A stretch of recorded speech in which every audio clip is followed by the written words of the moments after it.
Perfect.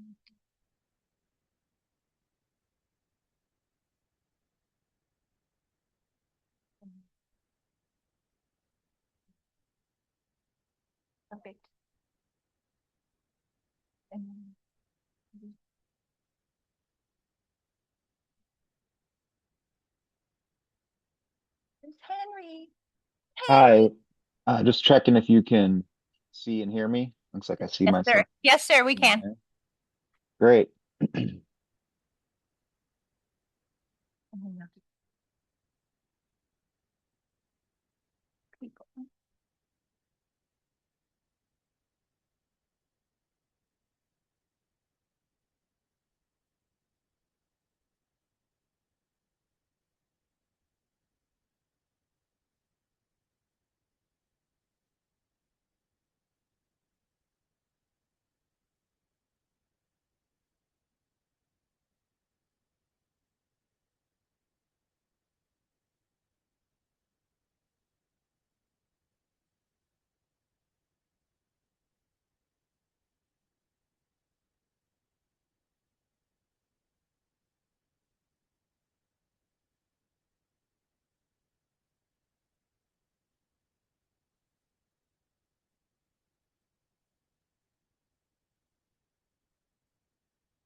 If there's anybody in the audience that would like to speak that hasn't signed up yet, please make sure that you sign up to speak.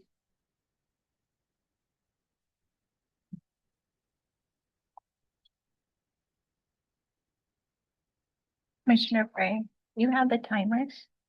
Let's see. Not that I see. That usually the Sally?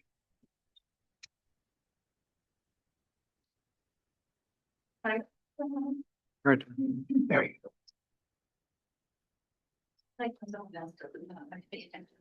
Okay. Trying to say I'm not assertive enough. Yes, exactly what I'm trying to say. In a polite way. Little bit.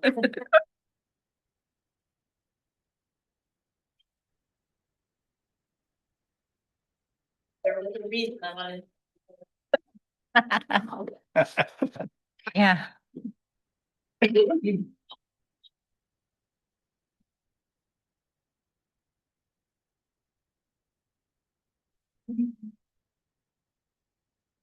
All right, it's 7 p.m. Call this session of the Planning Commission on Thursday, May 28th, 2026 to order. May I have a roll call, please? Yes, sir. Welcome, Commissioner Winkle. Thank you, Commissioner Freeland. Vice Chair Chakowski. Here. Chair Starbuck. Here. Commissioner Pressler. Here. Commissioner Orsley. Here. Commissioner Frey. Here. Thank you. All right, moving on, consent agenda. May I have a motion? Or any amendments to it?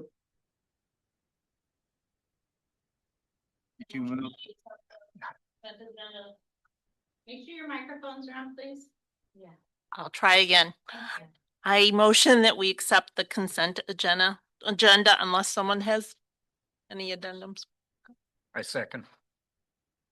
I'll abstain from voting on the approving the minutes because I was Microphone on. here or on the commission. Yes. Yes. All right. We have a motion and a second to accept the consent agenda. All in favor, say aye. Aye. Opposed? One abstention. All right, this is the time for public comment.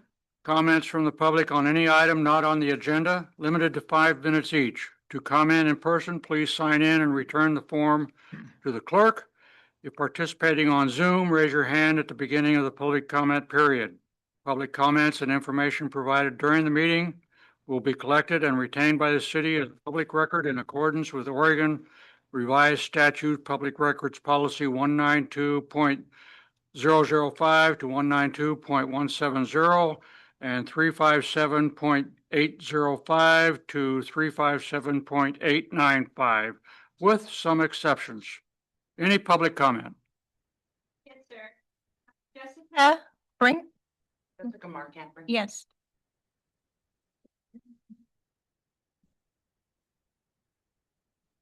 Hello. My name is Jessica Markenbrink. I'm a member of the local Bandon workforce. The local Bandon workforce has a median income of $40,000 a year. That doesn't get a family very far in Bandon. I call myself one of the lucky ones because I have safe and affordable housing to raise my children and live my life in Bandon. I have a relative who is able to rent me a home at well below market value. I know that if I had to look for a house or apartment in Bandon, I would not be able to live here. I'm grateful that I have a home, but I look around me and I see all of the hardworking people who have to drive from surrounding communities each day to work here. According to one study I was shown by another community member at the presentation by Cascadia Partners at the Barn on May 21st, approximately 1,200 people a day drive into Bandon to work. I think of my past and present coworkers, the baristas who make me coffee, the people I see doing work that adds to our local economy, and I feel sad.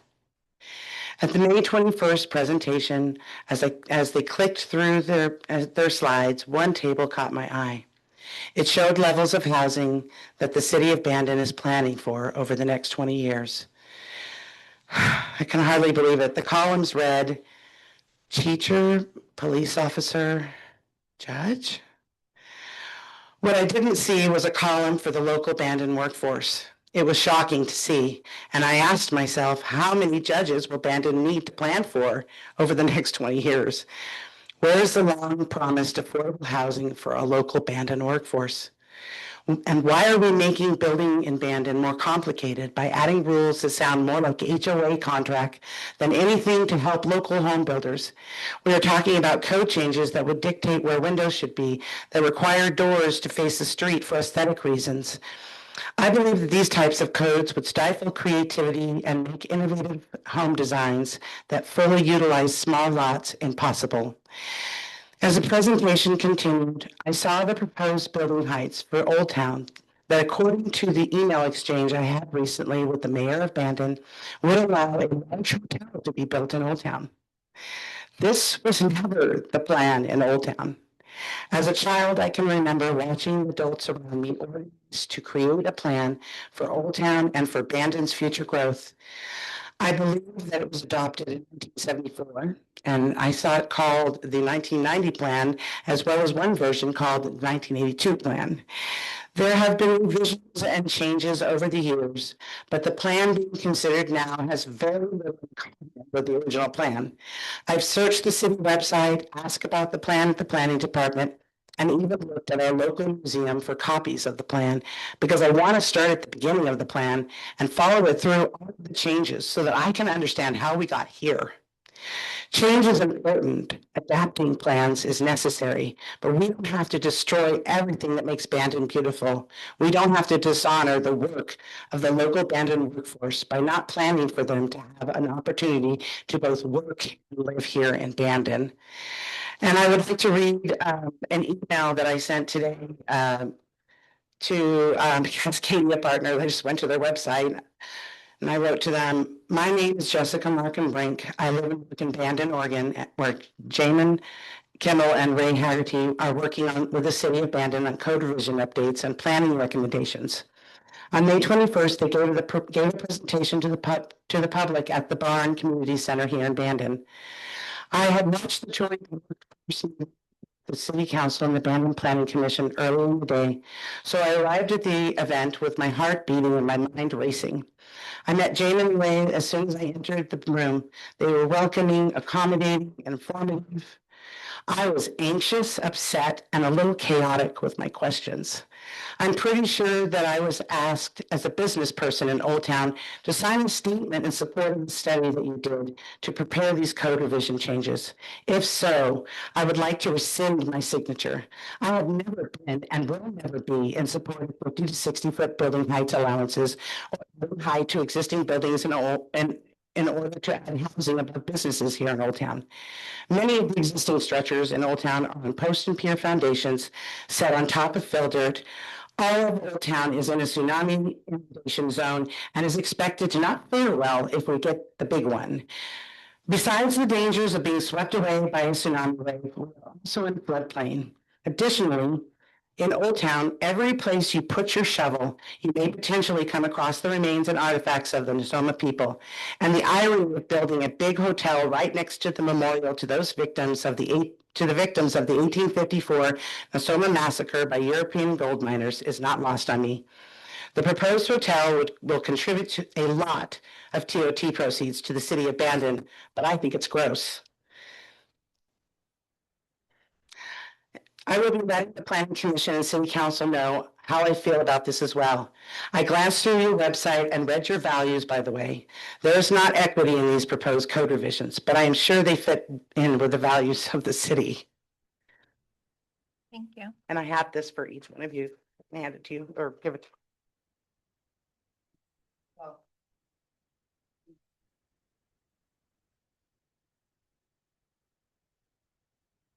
Anybody else? Moving along. We move into the paragraph 4.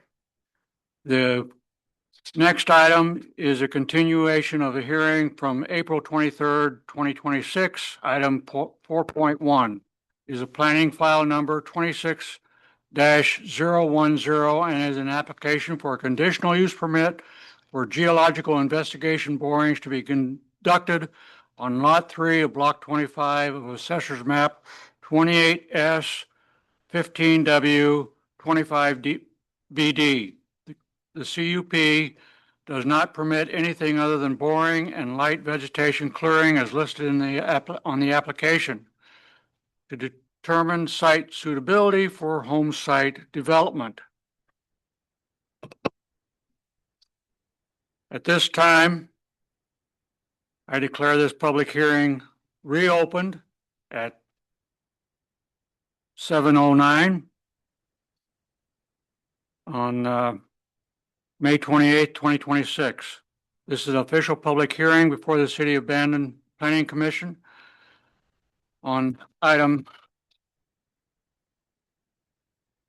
26-010 conditional use permit, 5th Street Southwest Geotechnical Site Evaluation in Beaches and Dune Overlay Zone. The applicable substantive criteria is contained in the staff report. Please address your comments to these criteria or the criteria you believe to apply to this decision. Official notice is hereby given that the Planning Commission can consider laws, ordinances, court decisions, etc., without them established as evidence in the hearing record. A copy of the minutes of this hearing will be available in the city offices. A copy of the rules and procedures being read will be available in the city offices as a part of this file. Is there anyone in the audience who wishes to challenge whether it is proper for the Planning Commission to hold this hearing? Seeing none, I continue.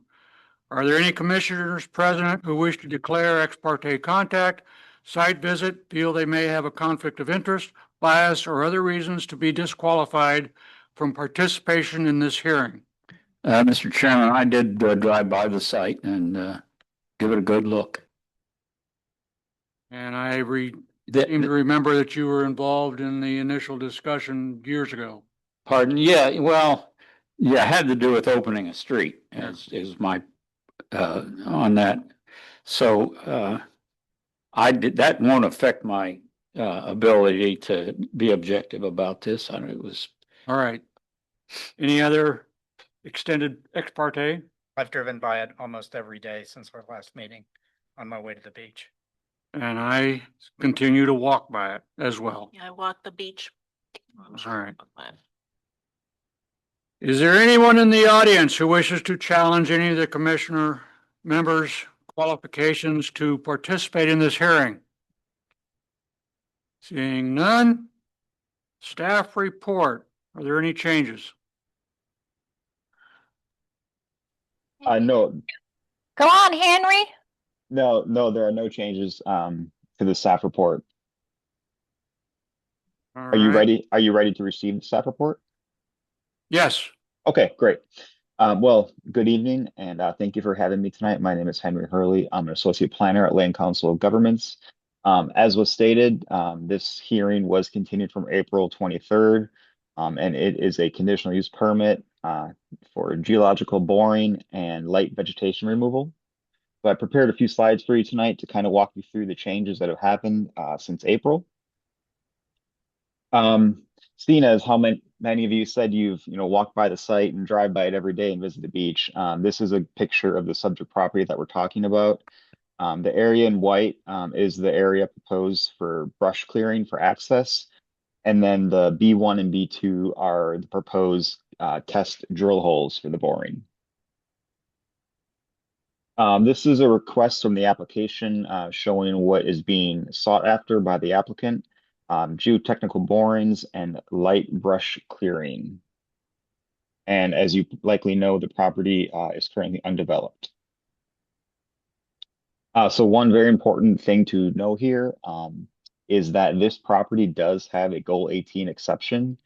It is only applicable to Lot 3, Block 35, and that is the part rectangle you see there outlined in red. So that parcel, Lot 3 of Block 35, is eligible to be developed for residential use purposes, but it ends there. It does not include the right-of-way. That is not part of the exception. Lot 3, just for your reference, is approximately 40 feet by 94 feet. And you'll see the extension there of 5th Street. That does appear to be dedicated right-of-way. It is currently unimproved. But as I looked through the abandoned TSP, I could not find any reference for that street to be improved. So as I was saying tonight, we're continuing the hearing from April. And before that hearing closed, there was a request for additional information. There was concern from the Planning Commission regarding the criteria for the characteristics of the site are suitable for the proposed use, considering size, shape, location, topography, and natural features. So the Planning Commission asked the applicant to go back and get some more information regarding whether or not the site can sustain the kind of equipment loads that would be expected with the boring operations. And there was also some issues raised about the holes being left open and the vegetation removal. So as you saw in your staff report packet, Exhibit E is that memo prepared by Cascadia Geoservices. And the highlights of the memo do address the concerns of the Planning Commission from April. As the geotech engineer states in the memo, equipment loads are expected to be adequately supported without significant compaction or induced settlement of sands. Vegetation removal will occur via hand tools only, and the 2 holes will be properly backfilled and sealed in accordance with state law. Now, one extra thing I wanted to point out from the memo is that Cascadia Geoservices will document the existing conditions of the right-of-way and the driving surface prior to drilling. However, as you'll see later in this presentation, perhaps the Planning Commission might want to add a condition to revegetate that area following the drilling activities. So as you also saw in your packets, there are a lot of comments that have come in since April. They're all included in your packet. I did not summarize them here. I can answer them to the best of my ability tonight if that's necessary from you. But one comment that stood out to me that I wanted to call out is whether or not this application before you tonight, this conditional use permit, also includes approval of a geological assessment review, also known as a GAR in Bandon. It does not. A GAR will be a separate permit and a separate review process. Now, a GAR would apply to this property if construction were pursued down the line. So these conditions are the same with the exception of condition approval number 4 from the last time you saw in April. Just a little quick note here. the term or the title Community Development Director is going to be strucken out and replaced with Public Works Director. So that delegation and approval authority will land on the Public Works Director, wherever you see Community Development Director. So the one additional, the two additional conditions that were added are condition of approval number 4 and condition of approval number 5. And those deal with the applicant having to secure a public works permit for any work within the right of way. And then here at the bottom, you'll see this is the excerpt from the memo from the geotechnical engineer. They will document existing conditions of the right-of-way, driving surface, and vegetation prior to drilling activities, and will re-examine the area following completion of the work. That's all great, but I wonder about revegetation of that area. So perhaps the planning commission or even the applicant could propose a condition to alleviate that concern. And this is exactly what I just spoke about. Just got a little bit ahead of myself here. So yes, would the planning commission like to impose a condition here for a timeline for revegetation? Or the applicant may voluntarily propose something during their portion of the hearing tonight. But staff would like to hear if the applicant has any proposals for this. And I think the planning commission should discuss this matter. Now, the revegetation, if it is applied tonight, that condition, it could be tied to this CUP, or it could be tied to the public works permit that will have to be obtained. And then I just wanted to kind of bullet point a few other notes here that are important, just to kind of hit home. Again, this CUP is not for a geological assessment review. That must be obtained and is a separate application and review process. Again, the property does have a Goal 18 exception, and that applies only to Lot 3 of Block 35. Goal 18 exception does not include any improvements to the right-of-way. Additionally, oceanfront properties must be set back a minimum of 25 feet from the top of bank or greater if recommended in the GIR. And if down the road the right-of-way is to be paved in the future, that would be considered other development under Goal 18 and fall under Bandon Municipal Code Title 17 77030. That's all I prepared for tonight. I'll turn it back over to the chair to continue on with the hearing or any questions. All right, I have a comment here. You mentioned, you did say that the exception to Goal 18 applies to the lot only. But looking at the Dog-Gammy dune classification overlay, the active foredune extends east of that lot and it extends all the way across the right-of-way for where Fifth Avenue would be extended, and it extends quite a bit, and then it proceeds to meander north along the street itself. So this whole area is called an active dune. That's right. Yep, that's correct. And you know, any development that were to occur pursuant to that Goal 18 exception would only have to be applied to that Lot 3 of Block 35 unless there was a different permit to improve the right-of-way down the line. But yes, the only place that can be developed per that Goal 18 exception, as you see here on your screen, it's in the rectangle. This is from your comp plan. It says Lot 3, Block 35, and that was committed to development. Right. So that is the only area that can be developed. Okay. Just make that clear. Are you Okay, sure. supposed to ask questions? Oh, them person. Yeah. Well. All right, we'll proceed with the hearing itself. This hearing Okay. be orderly and courteous. When it is your turn to testify, please speak clearly. Or wait, did you want to make comment? You're asking about comments to the staff, questions to the staff. Go ahead. A few things. Yes. One, we do have in place that if you are trying to build on an undeveloped road that you have to pave that road. That's part of our deal. That is something that has existed. I had to do it, so I know it exists. So I'm wondering how that impacts the ability to build there if you are talking an active four-dune area, but the way our rules are, you have to. The owner of the property who wants to develop is required to develop the road.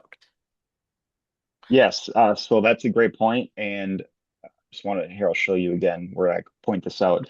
So that is outlined here. The last bullet, if it is to be paved, that will be a whole separate process that will require additional permits and a Goal 18 review. Okay, but then also, to be clear, the road has to be done before they give permission for the house to be started.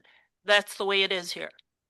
Okay, if that's the way it is, I'm not 100% certain on your process there with respect to that, but Trust me, I am. okay, sure, understood. And then I believe we also have something in place that requires revegetation on right-of-ways. Tim, do we not? I thought that was part of the deal.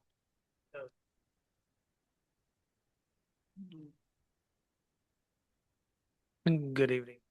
No. Good evening. Only we require that in the plot plan as proposed. When it comes to develop a street, we have our street standards. And if you can meet all those standards we request, then you can do it. You can go for a substandard street exception, Right. and the council can approve that. Oh, right. I do understand that. But I mean, as far as a right-of-way that's being used before the road is even being done, I thought we had stipulations already that it needs to be brought back to the condition that it was before. And if they have to lightly take off some vegetation, I thought the existing guidelines that we already have require that to be brought back to the other standard. That could be true. What I have experienced is when they go the width of the road to put it in, they're not disturbing vegetation farther out.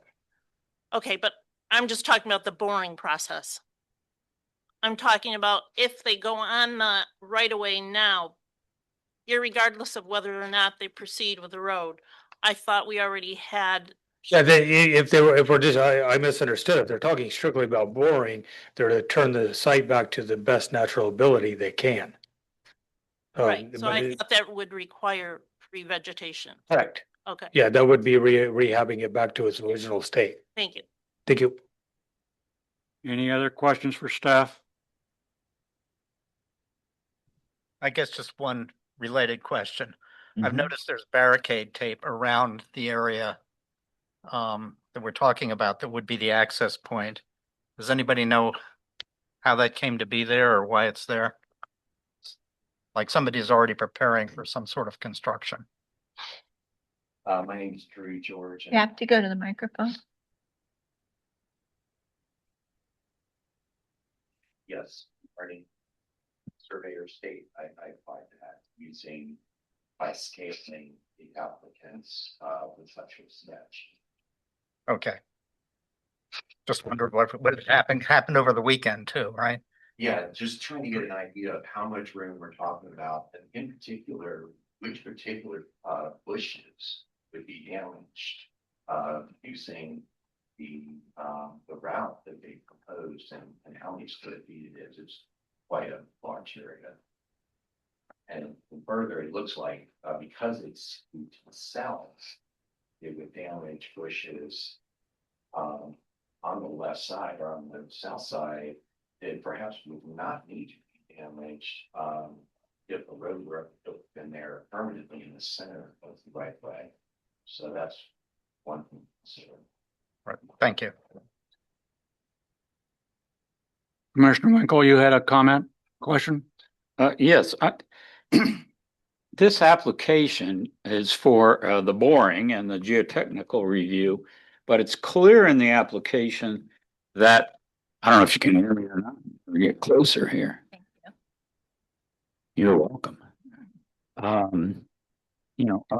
My question is, if we approve the borings and the application is for the borings in order to do a residence, aren't we pre-committing to approving a residence there? Or is it reasonable for us to approve the geotechnical borings and then not approve a dwelling on that? And that's really a question probably for the city attorney as to whether or not, because it's clear that their intention is to put a house there. And if we approve the borings, you know, it just feels like there's really no way to turn down the house if they're doing those borings in order to put in a house. Can I, I can perhaps answer that Okay, great. somewhat. So, I mean, yes, a GAR is going to have to be done, and this application is not a GAR. However, to conduct I'm not an engineer here, but to conduct a geotech report, you're going to have to do some sort of boring anyway to see what's underneath the surface. Right. But my question is it reasonable for the commission to approve the boring? And then for the purpose is clear for residents, are we pre-committing that approval of a house? Well, again, I would point you to the Goal 18 exception. A house is already allowed there. They can build a house. It might be very, very difficult, but they can have a residence for that exception. I disagree. Yeah, I do too. I disagree, and I stated at our last commission meeting, I don't believe, or very few things are irrevocable. So I objected to the language in the staff report that used that term, even though that came from an official source. I don't believe a decision made 15 years ago by our city, based on information they did or didn't have at that time, would stand a test under current regulations as far as allowing building here. And I tend to agree with Matt. We go down a trail if we allow a boring, and the only reason for a boring is further development. Are we not in essence agreeing to that? I also was under the impression that if they did the boring and they found that it was not suitable, or whether it was suitable, then they went further and they found that it was not suitable, that even with an exemption, that would not be allowed.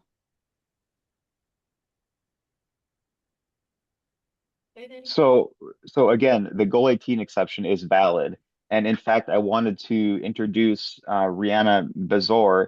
We have the DLCD Goal 18 specialist online with us tonight to answer these sorts of questions and issues that come up. Rihanna, if you wanted to speak about the Goal 18 exception, you and I have spoken, this week, and it is a valid and standing Goal 18 exception adopted in the comp plan. Yeah, so it was an approved exception from 2011 that was adopted and approved by DLCD. And so that is a reasons exception, meaning that even though it is an active foredune where normally any type of development would be prohibited, except for other development, which would exclude housing. So that makes it now eligible for housing on that specific lot 3 or lot 35, that lot, without the right of way. And so there are other conditions within the beach and dune overlay zone and with the hazard overlay zone that would still apply to the fronting property in front of that specific parcel. And so if the home was proposed, there still is an ocean setback line under the new Goal 18 adopted language that just went into effect in March, I believe. And so that would apply. There also are, as you said, if the borings show that it's not viable, then that would still apply for the hazards overlay zone. And so there are some catch points. It's not just necessarily a blanket yes. It would still have to conform to those other regulations too. Could you explain ocean setback? Yes. Yeah. So as Henry has on the screen here, so an ocean setback line is basically a construction setback line. And so it's not allowed to have any construction west of that specific line. And under the new Goal 18 language, there are a few different provisions and for different cases. So for instance, if there are a row of houses on either side of the proposed development, then it would need to be in line or eastward of those homes. In the case here where there are no homes in that proposed line of sight, basically, then it would have to be a minimum of 25 feet from that edge of the shore. And that's basically to prevent further erosion or putting the home or other development in harm's way. May I ask one more question? Go ahead. I'm curious as to what type of erosion control, if they are able to develop, what kind of requirements are there to protect the ocean from any of the building debris? Yes, so that is a great question. Thank you. And under the Goal 18 exception that applies to this lot, it does then grant it an exception for eligibility for beachfront protective structures as well. And that is kind of a trigger point within the exception process. So if this property were to be developed with a dwelling and there was proven need for a beachfront protective structure, then they would be eligible to apply for that through Oregon Parks and Recs Department, their Ocean Shores Division, who handles all permitting of those types of structures west of the statutory vegetation line, which I believe is basically right at the edge of that seaward edge of the property there. And so they would then have to prove a need for that type of structure, apply for it through OPRD, and then show that they are considering non-structural nature-based solutions. If those are proven not to work and you have a justified reason, then there is a hierarchy essentially from softer solutions to something like riprap as kind of the last resort that they would be willing to permit there if it's proven to be needed.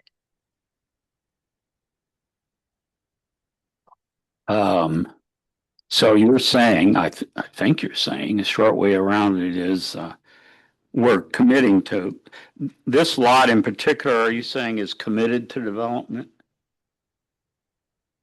Yes. at this moment?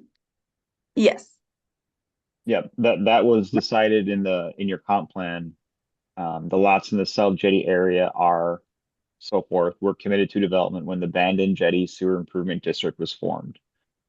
So that's the reasoning why they got their exception. Okay, so does that mean that then what would somebody have to do to develop lots? And I'm looking at a map here that the chairman had asked for staff to provide. It's I printed it up when we got it, and it has the foredune and the beach and those different classifications. Does that are those lots pre-committed, like 3,900, 4,100, 8,400? Nope. There are only three, as you see in the first sentence, 3 vacant lots in the Jetty Sewer District. Lot 7, Block 27, Lot 2, Block 34, and Lot 3, Block 35. Only 3.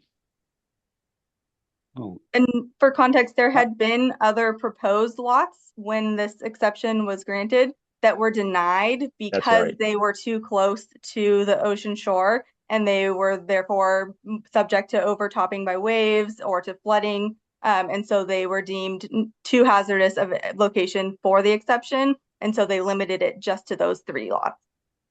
That's so which 3 are they? It's on your screen. To be clear, the lot that you're looking at tonight that this application applies to is the one that is in red, rectangular. That is Lot 3, Block 35. The additional 2 are Lot 7, Block 27, and Lot 2, Block 34. Okay, we don't have those numbers, so. No. Yeah, we do. It's on page 4 of the staff's report. It's in the staff report and it's in the slides that June printed off for you. Slide 4. So it's given 15 years ago. Now we're 15 years later. Is Lot 3, Block 35 still considered developable developable based on current standards? I don't think we can make that decision. That this goal 18 exception was granted, and that's kind of that. Well, once again, I disagree. I understand what you're saying, but I disagree. Nothing is irrevocable. I don't know, just again for context, I don't know of any exceptions that have been revoked, so I'm not sure what and exactly that process would entail, but I can certainly look into that with our DOJ and see if that would be even an option, and I can report back to that for you as well. Yeah, I'd be interested. I would assume it's LUBA and Oregon Court of Appeals, but I'm not sure. But Yes, yeah, most it'd likely. be interesting if we need it.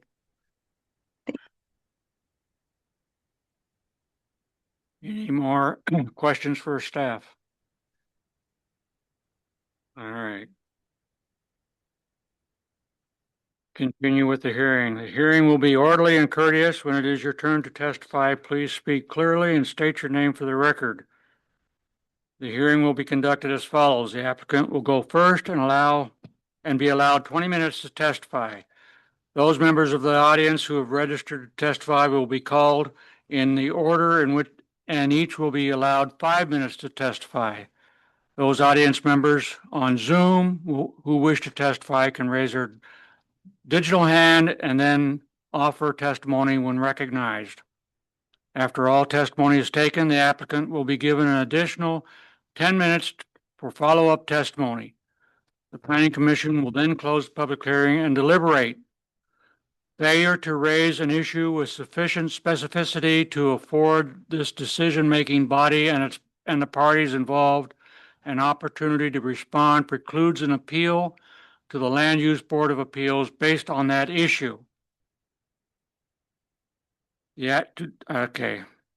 Is the applicant available or their representative? Yes. That's him right there. Proceed. Thank you, Planning Commission. Thank you to the audience for coming this evening, and special thanks and appreciation to Henry with LCOG and with Rhiannon. I've had conversations with both of them just recently, and I want to say that Henry, being in the profession, I think that I've brushed shoulders with him in the planning industry for more than 5 years now. He's very astute. I think he really knows what he's doing in terms of the understanding on these principles, planning principles, and code provisions. So thank you for that, Henry. Appreciate your presentation. Just want to reaffirm our commitment to the conditions of approval and the approval that has been given. Of course, our last hearing, the Planning Commission requested some additional supporting materials that have been provided adequately.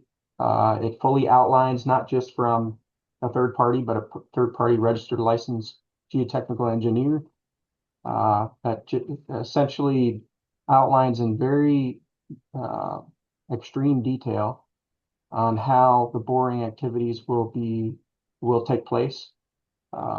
So that's there. I hope you've all had a chance to read that and understand it. Hopefully it fulfills your concerns. Just want to answer a couple of questions that have came up.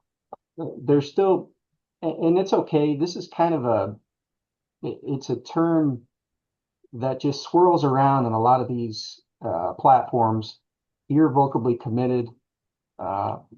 It's a term created by LUBA, and it's more than 15 years old. I can tell you that. It's a term that they've created in order to outline some principles on how a property is committed to residential use. I would say, just on its face, all you really have to do is look at an aerial with the houses basically in all directions except for the west, sewer and water adjacent, public infrastructure. It is clearly irrevocably committed. And because of its proximity away from the dunes, which we've heard on both sides, it's a dune. We've also heard it's a man-made burn. Be that as it may, it was given that exception. That exception was adopted in the Bandon Comprehensive Plan, and it is just as applicable today as it was then. There aren't any features that have changed. If anything, the jetty has become more residential intensified with other properties being developed down there and following the rules. Now, one question came up in terms of, are you doing any kind of preliminary commitments on allowing the boring activities to take place? The caveat to this is it's just drilling, right? We need to figure out what subgrade geology is because we need to figure out if it can withstand a house. So yeah, I mean, we're not hiding the fact that the intent is to hopefully build a house like every other property down there that's realized their property rights. But there is no preliminary commitment that you're making as a planning commission because this is just one step in a series of several steps of permits and land use applications that have to take place. These boring samples allow the engineer to craft a report and bear out the fact that if the provisions are met or not. They may not be met, may not be suitable. We hope that it is, just like all other site down there that has a house, has subgrade geology that can withstand the pressure of a house. But there's several other steps. All of those steps take permits, land use applications, to which can be denied. So there was no commitment to that regard. You are simply making a decision tonight if you want to carry out the provisions of your code and allow for boring activities to take place, which is what's required by your code, the Bandon Municipal Code. So I just wanted to clarify that element of it. So just in conclusion, but happy to take any of your questions. I just want to reaffirm that Jeff Mitchum offered a recommendation of approval. Your staff with the city of Bandon, who, I mean, this is their job to carry out these duties and evaluate these things. Also tonight, different staff, and it sounds like there's a little bit of staffing shakeup. We're sorry to hear that, but LCOG and Henry are also offering a recommendation of approval. We've also had a presentation from him and someone from DLCD come and confirm the accurate criteria. So we'd like to reaffirm our agreement with the staff report, and we feel all the conditions are appropriate. We are certainly happy to entertain revegetation. One point we'll make before I close is your transportation system plan is not all inclusive. Fifth Street is in your city's inventory. It's a street that is meant to be developed. That is the underlying intent for it to be a city street. Right now, it's not. It's a part of a wind compacted sand, natural plant and ocean vegetation is what it is, which was that entire jetty area before it was developed. Probably looked a lot like that. So be that as it may, the city has also not vacated Fifth Street. A vacation would be a formal, we are not declaring it a street anymore, and we're going to give it back to the adjacent property owners. They've not done that. It's still a dedicated, committed street in their inventory, which means until it is vacated, the underlying intent and the definition of that area is to be a city street by default. So I just wanted to make that point clear. I thank the Planning Commission for your patience, and I would be happy to take any questions. So your position is that it's pretty committed to allowing residents that can't be stopped. Is that your position? No, that is the position of your city staff and the staff from DLCD. Our position is we want to do some boring, and that's the first stage of several applications. The boring may not prove out to be something that yields an appropriate site. There may be other applications that are denied by the city. We are simply saying the applicant has a lot that he's owned for, I think, close to 20 years. And he wants to just open the door and see if it's something that can be developed. Your code says bore holes and figure out subgrade geology. That's all we want to do at this stage. But you want to do it for the purposes of putting a residence there, correct? That would be the goal. Yeah, we're not hiding that, certainly. I mean, that was in the application. The goal is to build a house. I mean, the intent in your code is to allow to build a house. Right, but if the city or the planning commission or whoever can't stop any development of that property. And if that's a fact, I wish the city attorney was here, but, if that's a fact, I don't see how you turn down borings, which makes perfectly good sense if this is committed. But I don't know the status of that lot exactly. What was, when they did the exceptions, was there something else associated with that, or? You know better than me, because I mean, I know what lot we're talking about, but I didn't know it was pre-committed. Well, it is. I mean, that's been reaffirmed by your city staff from LCOG and from the DLCD representative.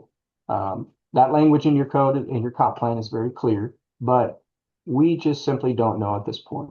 You might have a goal 18 exception on there. You might have all of those things, but we don't even know physically if it can withstand doing a house unless we do the boring.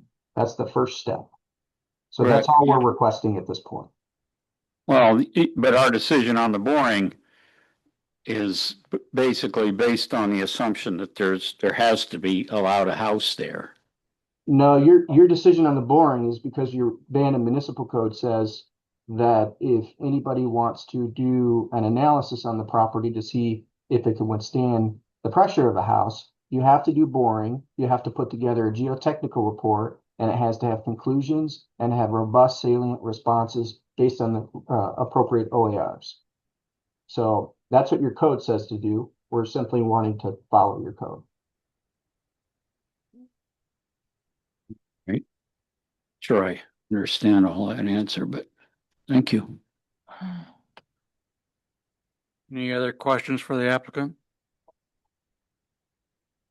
You answered my question. I guess I didn't realize there were other options as that were less invasive than the boring. But if our code specifies boring, I guess you're doing what we are requiring. Yeah, there's no other route other than there has to be some subgrade geology analyzed and inspected.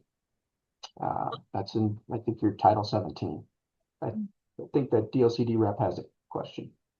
Because there were other less invasive approaches, which were seismic reflection, or ground penetrating radar are now options. Maybe at the time that we came up with the boring, that might have been the option. I'm not sure. I wasn't around then.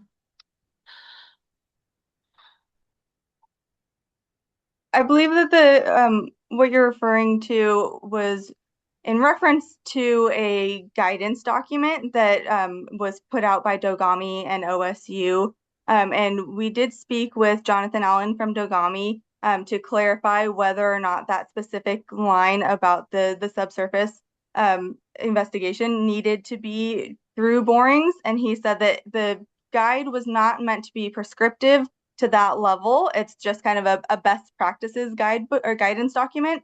And so it is really up to the engineering geologist at the end of the day, whether ground penetrating radar or the borings or some other type of lesser impact method is most appropriate. And he did cite that the borings do provide the most amount of information, but that is not the only thing that you can use. It's just generally the most common. Okay, thank you. You're welcome. Yeah, and that was discussed. I mean, there are always a myriad of options, but the boring activities, they do appear in your code, but the boring gives the city the assurance and the applicant.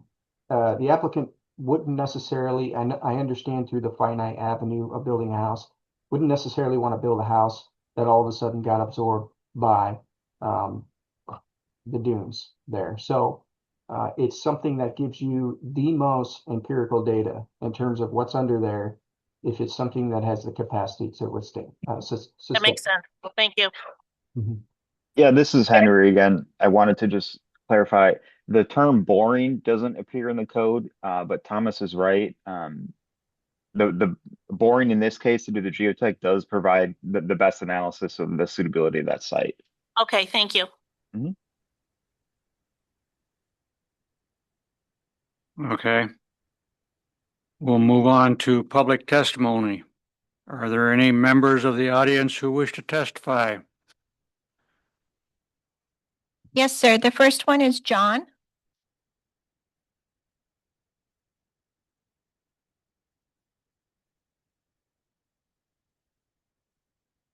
Be aware that you're restricted to 5 minutes. I am.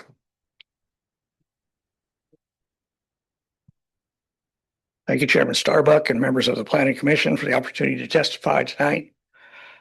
I'm John Dietrich, live at 522 Madison Avenue Southwest. In prior testimony given to me for the April 23rd hearing, first hearing on this issue, I stated I thought the permit for boring and drilling for the Wilson Trust lot was premature. It seems clear that this permit should only be considered after a decision has been made by the City Council regarding access to the subject lot's proposed development by way of the unimproved Fifth Street right-of-way that we've talked about tonight. This access can only be granted by improvements that will all be within an active foredune as classified by the Oregon Department of Geology and Mineral Industries in the 2024 resurvey, as you have talked about and seen tonight. Such improvements will also require fill to be placed in the shoreland overlay where Fifth Street lies. Testimony from other South Jersey residents for the April 23rd meeting and submitted for this continued hearing tonight raised this issue and many others. Many call into question the order of the boring and drilling permit application. They also raise important concerns and questions about other aspects of the application, such as complete compliance with Bandon Municipal Code at this stage. In addition, comments from commissioners on April 23rd showed concerns about future development on the subject lot. Such commissioner comments included a request for a resurvey of the foredune cross-section elevation transects that were done in 2009, immediately south of the Wilson Trust lot. These diagrams are part of the April 23rd report agenda, and I've attached a diagram of those transects map on my testimony tonight to you. I do not see any such resurvey in tonight's agenda report. I would suggest a resurvey of transects T4 and T5 over the foredune. Such a resurvey could be very important to this commission and the City Council. It will document the severe foredune erosion I have seen over the past 10 years, and which I have made a matter of public record numerous times with testimony and communication with the planning department. I would note that a document provided to me by the planning department titled Background Report, Chronic Coastal Natural Hazards 2002 Update, provided to me by the planning department some months ago, warns of a possible South Jetty foredune retreat. On pages 6 and 7 of this report, the report states, quote, still, only a limited amount of retreat would need to occur for the foredune fronting the triangular-shaped low-lying area south of the South Jetty of the Coquille River to be eroded away and thereby expose the entire area to direct wave attack. I conclude the title page of this report and page 6 and 7 of the report of this testimony. That is why the realization of what that report says is why there's so many people in this room saying, don't compromise this foredune further than it's already been compromised. Based on these facts and unanswered questions, I urge the Planning Commission to table final consideration of CUP application 26-010 until an application for permanent access for the subject Wilson lot by way of Fifth Street is received by the City Council and considered at a public hearing. I've had pursued a lot of information on this issue and a lot of information on the foredune over the past 20 years, particularly as I've saw it deteriorate alarmingly in the last 5 to 10 years. I've had it from a person well-versed in Oregon law that the city is under no obligation to provide access to an accepted lot. I'd be very curious to ask more people, perhaps those from DLCD and your staff tonight on that issue, but it's something that needs to be pursued. And I also closely examined. So please conclude. Am I not, okay. That's good enough. I have examined. What, is there time for just 10 seconds? No, okay, that's good enough. I got through my testimony anyway. Thank you for the time. Thank you. Any questions I'd be happy to answer. Not at this time. Next. Preston,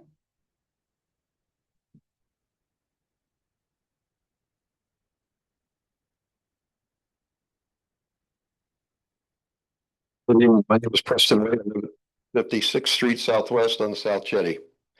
I'm here again today to express my opposition to CUP 2610.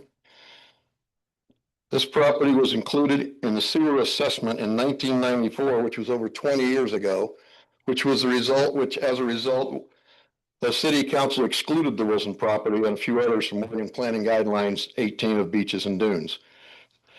That was 15 years ago. The South Jetty has changed considerably since that time. Both the Dogma dunes classification and area review dunes included in the application report both show this property and Fifth Street right away are now completely in an active ford dune. Goal 18 specifically states it prohibits residential development on beaches and active ford dunes. That's about as clear as it can get. In an email last month and again this month, I shared a picture of the seawater reaching the dunes right in front. I think you all have the copy of this picture. Right in front of that piece of property. That was probably 6 feet high of water coming over that dune. That was in December of 2024, just a couple of years ago. If there's any confusion that the dunes are receding and that water is currently reaching them, that should pretty much resolve that confusion. Even clearing the right and drilling the proposed property line, clear violation of Goal 18. Concerning the statement made last month by Mr. McIntosh, that opponents are only worried about the review, let me be clear. The proposed building will not impact my view whatsoever, but it very well could cause my house to be inundated with seawater breaching the dunes as shown in the picture. I urge you to deny this application completely or suspend it until the city council can review their previous wrongful decision excluding that property from Goal 18 due to continued proven receding of the South Jetty dunes. I also request the Planning Commission immediately request the City Council review and revise our decision regarding Goal 18 exceptions. Permitting this application will surely cause continued deterioration of the South Jetty dunes and the ford dunes, placing multiple properties in danger and unnecessarily flooding and destruction. Thank you. Any questions? None at this time. Thank you. Next.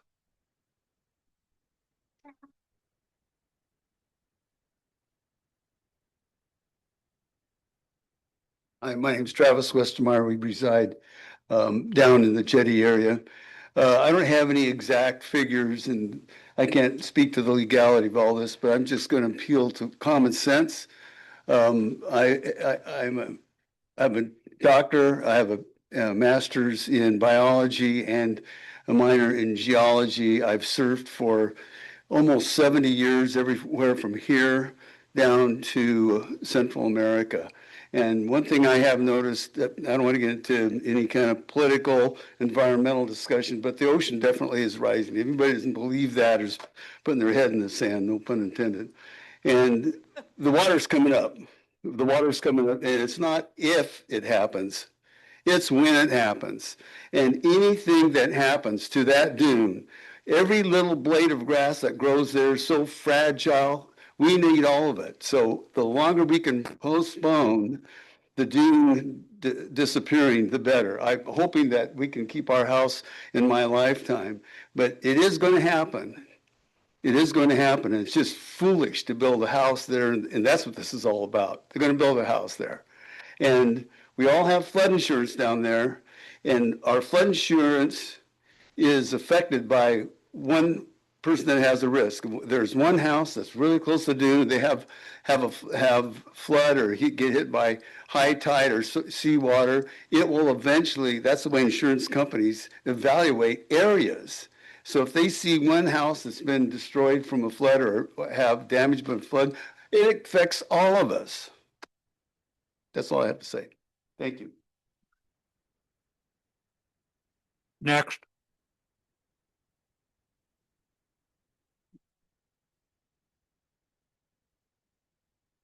Hi, everybody. I'm Drew George. I live at 575 Madison Ave, so I'm across the street from the subject project. I heard something today from Mr. Hurley that I wanted to clarify. I wanted him to clarify. He said this application is not a geologic assessment review. Is that correct? This is Henry. That is correct. This is just borings. So this land application that's on the website, the checkbox says geologic assessment review. Yeah, I mean, it may have that check mark, but I can assure you, the review process and the permit is not for a GAR. The GAR is processed via a different section of the code and is under the hazards overlay section. Absolutely, and the April staff report referred to that repeatedly, correct? That this boring was intended for the geologic assessment report, or excuse me, review, correct? Negative. I did not write the April report. So indeed it is in there. So what I'm here to talk about is there is an existing process in the code for the geologic assessment review process. And that's what's shown on this land application right this minute. And when the applicant is talking about the code requires borings, I thought he was speaking to this. So where in the code are borings required from the applicant? Mr. McIntosh. So, well, I'll address the chairman. Do you want staff engaging with public comments like this, or do you want to hold that for later, or what? It's been directed towards you, so go ahead and answer it. I believe you wanted Mr. McIntosh. Is that correct? Either. There's been stated repeatedly that the code requires borings. Where in the code does it require borings? Mr. Chairman, I mean, I can answer. This is not proper rules of order, but I'm happy to answer. We are not playing application games here. I can point you towards the specific citations, but there's just two things that I would list. The borings are needed and the information from subgrade geology to do the GAR, to do the actual report, and then apply for that application, which is a type 2 application. Number two, it was city staff, it was Jeff Meacham that instructed us that if we want to apply for this was the first application. So we did as we were instructed. Okay, and I think there's a disconnect. I mean, the city has a process called geologic assessment review. And on the website, on your website, it says there's a checklist and it has very straightforward information. There are 6 items for the GAR application. And none of that information is in the record right now. So the applicant has not told the city or the community what their project is. They haven't provided a site plan, an estimate of depths and extents of all proposed excavation. This is all very straightforward information that the city requires for this very first step to develop a project. The city is not requiring them to drill borings to bedrock. That's what they're proposing, but that's not in the code. And nobody has contested that it's actually in the code. This is a special request by the applicant to do what they want to do, but indeed it's not required by the city code. It is absolutely not.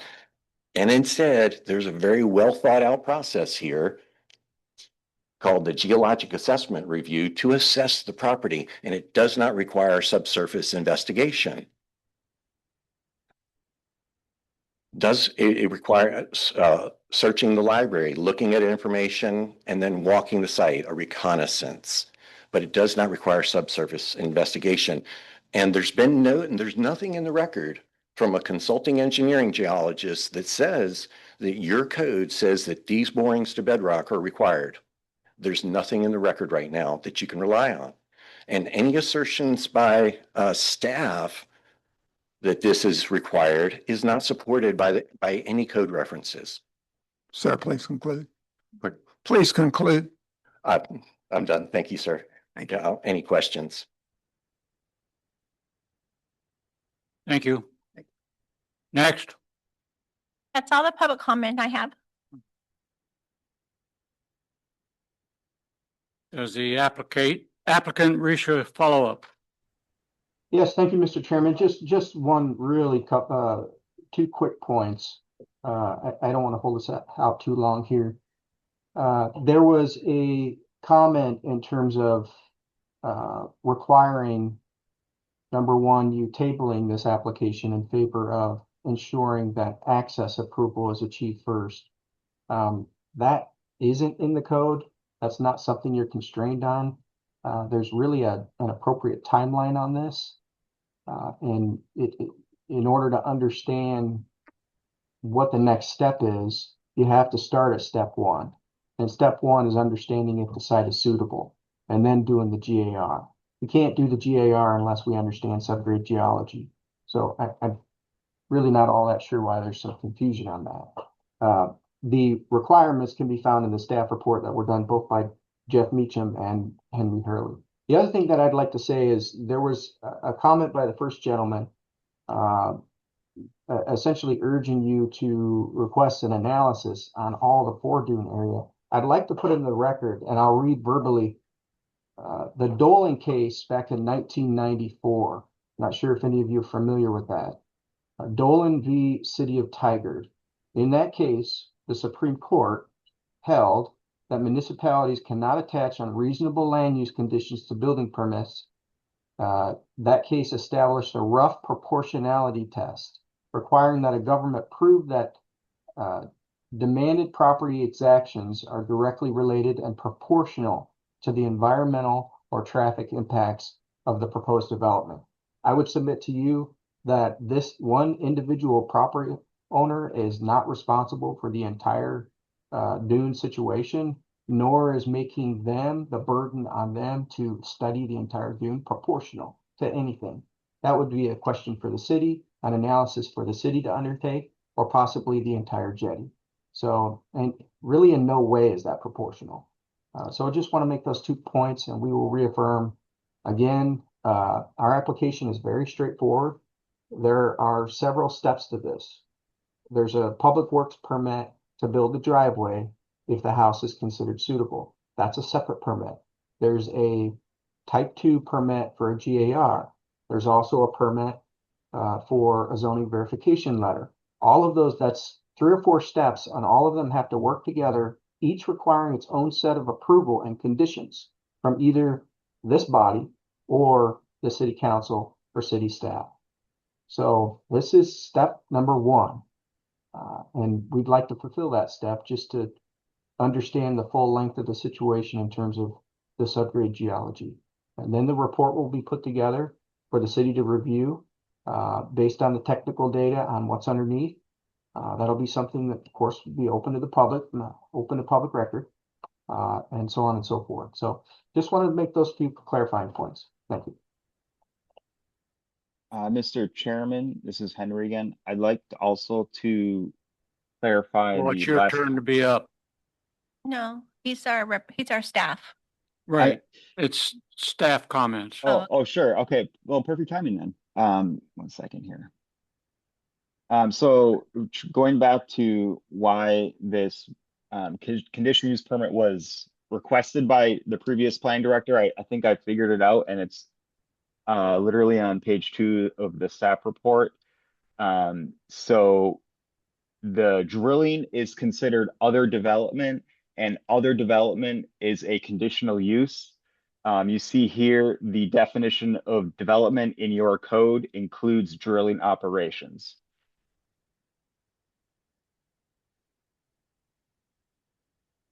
Anything else? And conditional uses activity, other development. So other development was defined, and that includes drilling operations. That's how they got to the CUP. All right, thank you. That clears that up. Is that it? Yeah, that's it for me. Yep. Thank you. Okay. Now, at this point, we'll entertain a motion to close the public hearing and the record and proceed with deliberations, or continue the hearing at a future date and time, or whatever else the commission decides to do.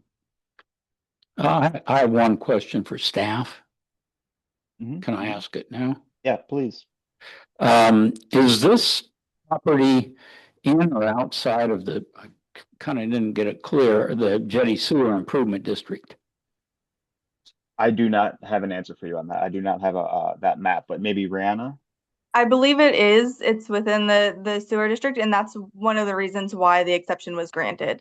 Yeah, that's true. Yeah. So it's within the district. Yes. Yeah. There is a handout that came from the utilities. Okay, I got that one. All right, that shows the existing sewer line Right. as in ground. It shows where the water line main is now, which does not go into the proposed area. Okay. It stays along Madison. But I see here in the Fifth Street right away, there's a dark green. Is the sewer line. Okay, so that's sewer, but there is no water. And but they can, I mean, if somebody put a house in there, they can obviously run water. Well, they'd have to. They gotta open the street. They'd have to open the street, and they'd have to open the right of way to get a water line in there. Yeah, okay. Thanks for that clarification. Can I ask a question? Go ahead. Tim, that is the owner's responsibility then to do that work at their expense. I'm just verifying that. Yes, that's correct. Yes, that's correct. All development is on the burden of the applicant. Yes, thank you. All right, Can I ask one more other question? go ahead. I'm still stuck on if the right of way is not included in the goal 18 exception. I'm just confused as to why or how we proceed to allow that. If it's in the foredune, how we allow anything to happen in that right of way. Rhiannon. Yeah, thank you. So that would be, since it's not in the exception, it would be covered under the beach and dune overlay zone, and it would be considered other development under Goal 18. And so it would require, under the newly adopted Goal 18 language, it would require a dune area development permit. And I believe that that is attached to the hazard overlay zone permit as well. So it's kind of a check your box co-permit. And that is on the city website as well. And that's a separate issue compared to the drilling, boring. Yes, That's yeah, in- so in that front would of us be now. needed in the case that it would be paved later on. All right. Anything else? What about this hearing?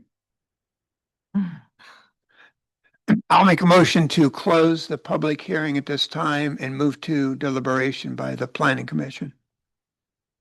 Second. All right, I have a Second. motion and second to close the hearing and the record and proceed to deliberations. Roll call vote, please. Sorry, I was trying to type what you said. Commissioner Winkle, What was the motion? to close the hearing. Close Just the to hearing. close it, that's Yes. all we're doing? Right. Aye. Commissioner Freeland, Yes. Vice Chair Chakowski, Sure, yes.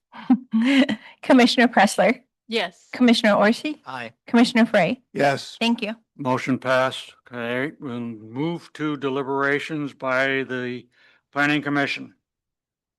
Who wants to start? Well, nothing that's been mentioned, and I'm going to be unpopular for mentioning it, but we do have somebody here that has property rights. And I don't think you can just take away people's property rights. Everything that we've been told is this is committed to development.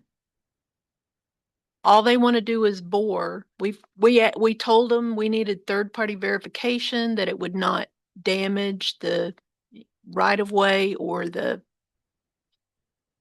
four dunes. We got a geotechnical engineer, gave us a letter that said it will be minimal damage. The applicant says they're willing to revegetate, which was the only additional condition that Mr. Hurley agreed to put in there. I mean, I would not be surprised if they do these borings and the report comes back that this is not suitable for development. So personally, I am in favor of let them do the boring.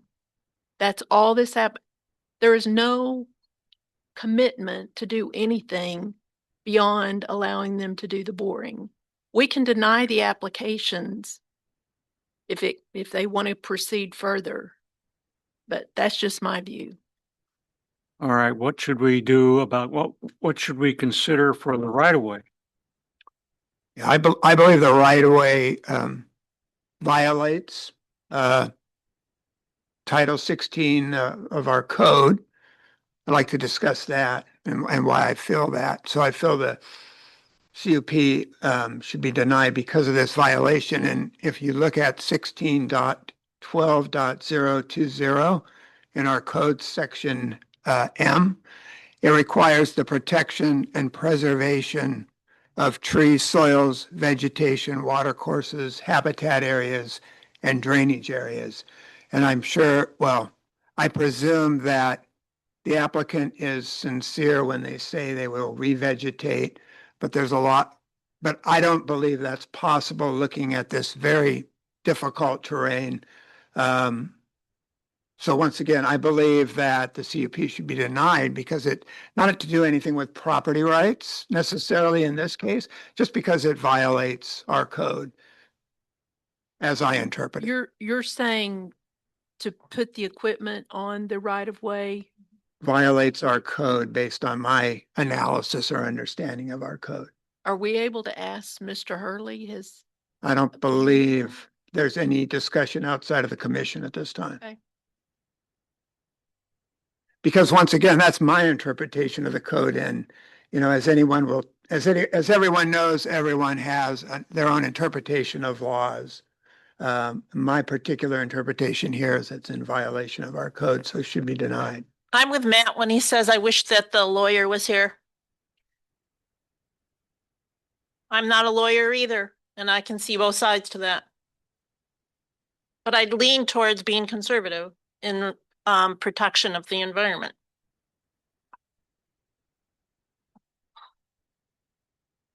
We could continue it and get the lawyer here and ask them the question on the right of way. Continue the deliberations. I disagree. We have 7 intelligent people on the commission. If you brought an attorney in here, you'd have one opinion. You could find another attorney who would disagree with that attorney, and it would go on infinitum. We hired a city attorney to give us legal advice, and I would certainly rely on that legal advice. The applicant can always move an objection to our decision to the city council, at which time the city attorney could weigh in. Once again, we have a commission and there's 7 of us. So we have 7 different opinions, 7 different ways of looking at something. So I don't believe in deferring a decision to one additional person. Well, to me, it's not, it's legal counsel. Mm. I don't, hired by the city. I get it. You don't give any weight to that opinion, but I do. well, I give weight to everyone's opinion. I just don't agree with it.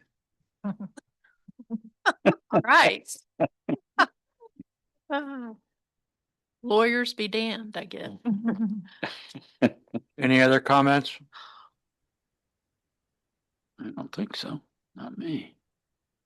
All right, how do we proceed? There's a time for a vote. Is there a motion? Is there a motion? I'll make a motion. I make a motion that we deny CUP 26.009, conditional use permit. I'm sorry, 26.010. So I make a motion to deny CUP 26.010 geotechnical site evaluation at Fifth and Madison based on a conflict with Bandon Municipal Code 16.12.020, Section M. I second. Yeah, we have a motion and a second. Can we have a roll call vote, please? Give the motion again.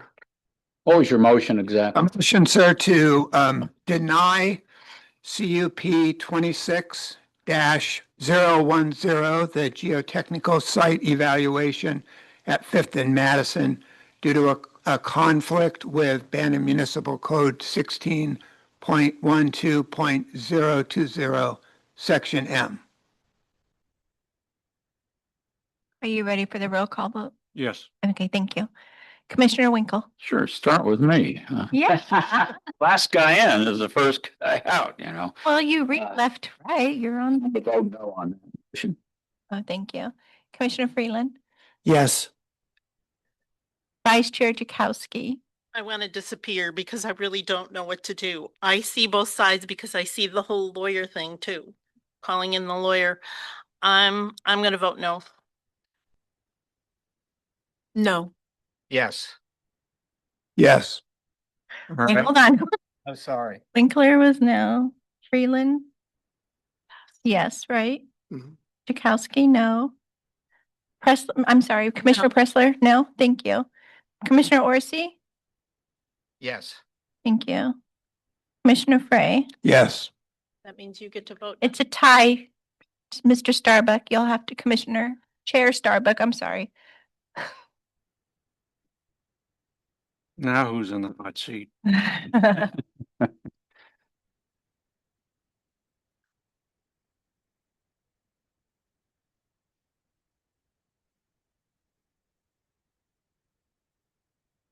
I really feel that this should go to the city council and they need to rectify what's to happen to Fifth Avenue. So I would vote no at this time because I think it needs to go to the city council. And they're the ones that put in the sewer district and said this particular piece of property was exempted from goal 18. But appears to me there's mitigating circumstances that didn't exist at that time or weren't considered at that time. Do we need a motion request? Well, this motion has failed, so Right. we need a new motion. That's what I'm saying. Do we need a motion requesting that it either include the lawyer or go to city council? Well, I don't know that we need to include a lawyer for ourselves. I agree with Commissioner Fay on that one. Okay, so you're saying let it go to council so that the lawyer can be a part of the discussion at that time? Correct. Okay. But that's not my motion. I understand. I'm just I'm All right. clarifying what you were. Well, this is Henry. I can provide some guidance here from a staff perspective. Oh, thank you. So regarding a legal perspective, doing that now, Yeah. the record is closed. So you would be entering new evidence into the record. You would have to reopen the record and allow the applicant an opportunity to respond.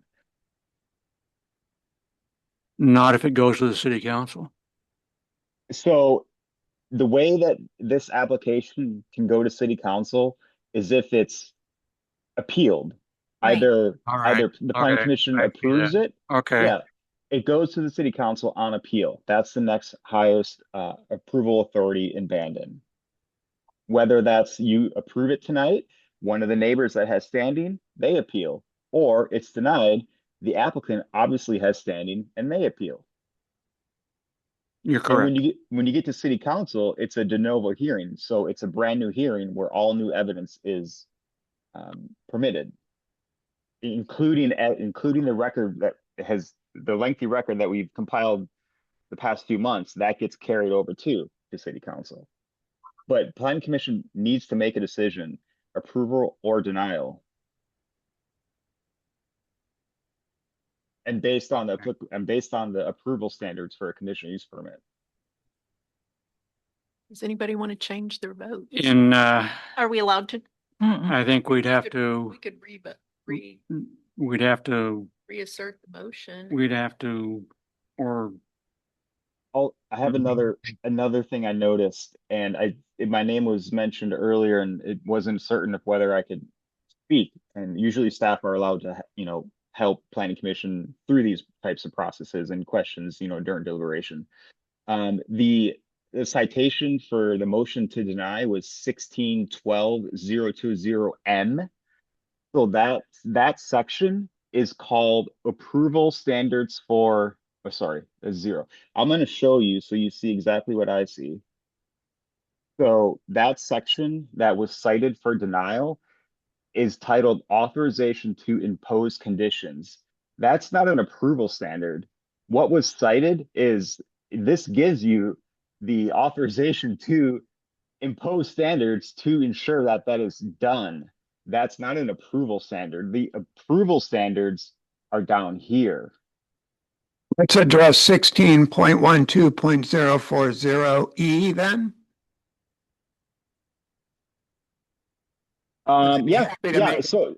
So conditional use permits are by their nature quite discretionary. So yes, there is a lot of subjectivity.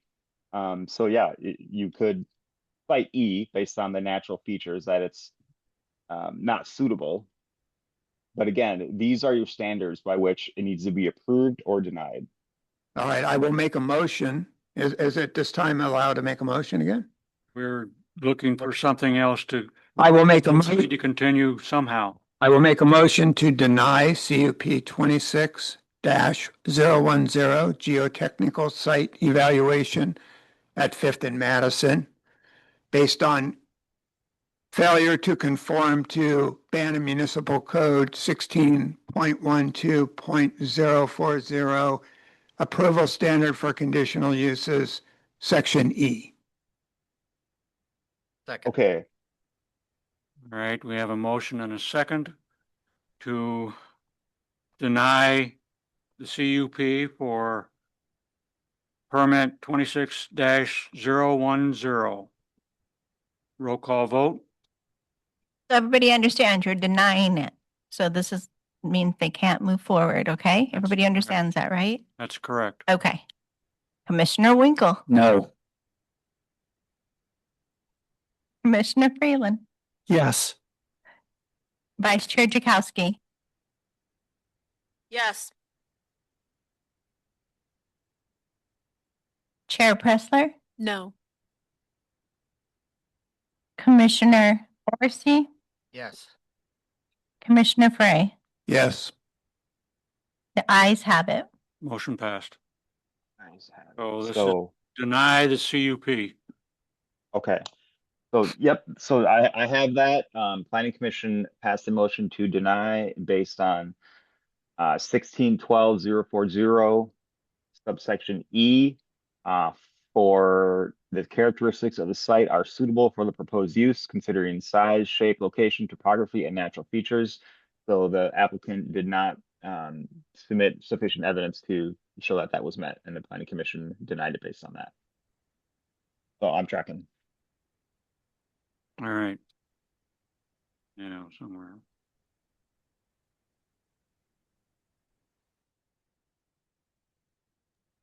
We have a new hearing. I know. 8:30, let's go. I declare this public hearing open at 8:38 on the 28th of May, 2026 for conditional use permit 26-009, Second Street Southeast, commercial design review, variance and adjustments for Rogue Community Credit Union. This is an official public hearing before the City of Bandon Planning Commission. The applicable substantive criteria are contained in the staff report. Please address your comments to these criteria or the criteria you believe to apply to this decision. Official notice is hereby given that the Planning Commission can consider laws, ordinances, court decisions, etc., without them established as evidence in the hearing record. A copy of the minutes of this hearing will be available in the city offices. A copy of the rules and procedures being read will be available in the city offices as a part of this file. Is there anyone in the audience who wishes to challenge whether it is proper for the Planning Commission to hold this hearing? Seeing none, are there any commissioners present who wish to declare ex parte contact, site visit, feel they may have a conflict of interest, bias, or other reasons to be disqualified from participation in this hearing? I actually live on 4th Street Southeast, so 3rd Street Southeast is a road that I use often, like all the time. But I don't think it's going to affect or impact my final decision. Anyone else? I've driven by the site hundreds of times over the years, and I also did a detailed site visit today. I walked the site. And I do not believe that would prejudice me in any manner. Again, because I walk everywhere, I've walked by it numerous times. I drive by it numerous times. Drive by it too. Never noticed the trees till this week. All right. I think I know where it is.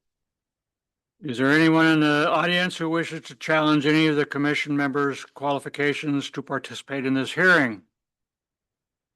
Seeing none, staff report, please. Okay, so the second hearing tonight, and before I continue, you can see the screen, correct? I have slides up. Yes, sir. Okay, great. So the second hearing tonight is a conditional use permit for Rogue Credit Union, drive-through personal teller machine, a PTM. You'll hear that quite a bit throughout the presentation. A variance and adjustment. So again, this is the subject property. It sounds like most of you are quite familiar with the location of it. The request being sought tonight, adjustment 1 is to reduce the required 36 inches overhanging eave projection, reduce that down to 33 inches. That results in 8.3% reduction. Adjustment 2 is to the west wall sign height. Seeking to increase the maximum height allowed from 20 feet to 22 feet, which is a 10% increase. Variance number 1 is to exempt the PTM from the requirement for having two immediately adjacent parking spaces. And variance number 2 is to eliminate the 5-foot landscape buffer adjacent to 3rd Street. The overall project it consists of a 2,202 square foot single-story credit union featuring a modern architectural design. The PTM lane includes a protective canopy and dedicated bypass lane with a secondary exit leading towards 3rd Street. And the applicant is also seeking commercial design review tonight, in addition to the CUP. So 2 comments are received from Daniel DeSora. Mr. DeSora is opposed to the application because of traffic and the south access points onto 3rd Street. He cites that vehicle traffic will have negative impacts on the neighborhood, and he runs a business nearby. Pedra Emmons believes the application should be denied because the proposed use is incompatible with the surrounding neighborhood and will create adverse impacts on adjacent properties. Now, it's also really important to note that Ms. Emmons has filed a motion to request that the hearing be continued tonight. Since this is the first evidentiary hearing, the Planning Commission should grant that continuance. And I recommend that you do. Henry, what was the reason for the request for the continuance? There was no reason cited. Oh, actually, I mean, so actually, I have it on the screen here. You can read exactly what Miss Emmons wrote. I don't want to speak for her, but I suspect it had something to do with ODOT comments because Miss Emmons had emailed me asking for a copy of the notice that was sent to ODOT, which I sent her. And then I contacted ODOT just to make sure that they received the application, and they did. They just were late on getting their comments back to me. And a few days ago, they did send me their comments, and they're included in the record tonight. Thank so you. It could be related to them wanting to have an opportunity to review and respond to those ODOT comments. Thank you, Henry. Oh, also, she says at the bottom, myself and others will be providing additional testimony at the hearing. Okay. Oh, here they are. So the ODOT comments, there's 4 of them there. I would propose that those be added as conditions. This is pretty routine for Bandon. As you know, there's ODOT right away that goes directly through the city. So ODOT is always working in Bandon. And these are fairly standard comments from ODOT. And ODOT does support the application and find that it can be approved with those conditions. The engineering comments, they're 2 really basic ones. Just that the landscaping will be taken care of in perpetuity by the owner. The previous city manager had drafted a legal binding agreement for future maintenance of that landscape strip buffer. That will be included as a condition of approval. Now note that previous city manager is no longer at the city of Bandon. So there'll probably be some wordsmithing and changing of that agreement itself, but the overall point remains that any landscaping within the right-of-way will be taken care of forever by the owner. And also a revision of the landscape plan to reduce that buffer to 10 feet from 15. It looks probably a typo in the landscape plan, and also to remove any new streets within the right-of-way. Now, the applicant's planner submitted a new landscape plan tonight showing that revision, and I believe she's going to show it to you tonight as well. So overall, really innocuous comments from engineering. So one thing to know about this, the only reason it's coming to you tonight, the only reason it's a CUP is because it has that PTM, which is a drive-up use. Otherwise, permitted outright. It's zoned commercial, bank is a commercial use. These are the criteria for the CUP. You're probably quite familiar with them now because just from the past hearing. Now the applicant's planner did a great job submitting the application. It was complete upon submittal. They drafted findings for all approval criteria. I went through those findings as you saw in the staff report, and I agree with the applicant's findings for the conditional use permit. Now the adjustments and variances criteria. So as I said, they're seeking 2 adjustments. And these adjustments really can be approved administratively by essentially the planning staff. The reason they're coming to you tonight is because they're coupled with the variance and the conditional use permit. So as you see here in the code itself, you can allow up to a 10% deviation in an adjustment. And the adjustment 1 falls under that 10%, and adjustment 2 is at that 10%. So those 2 should be approved.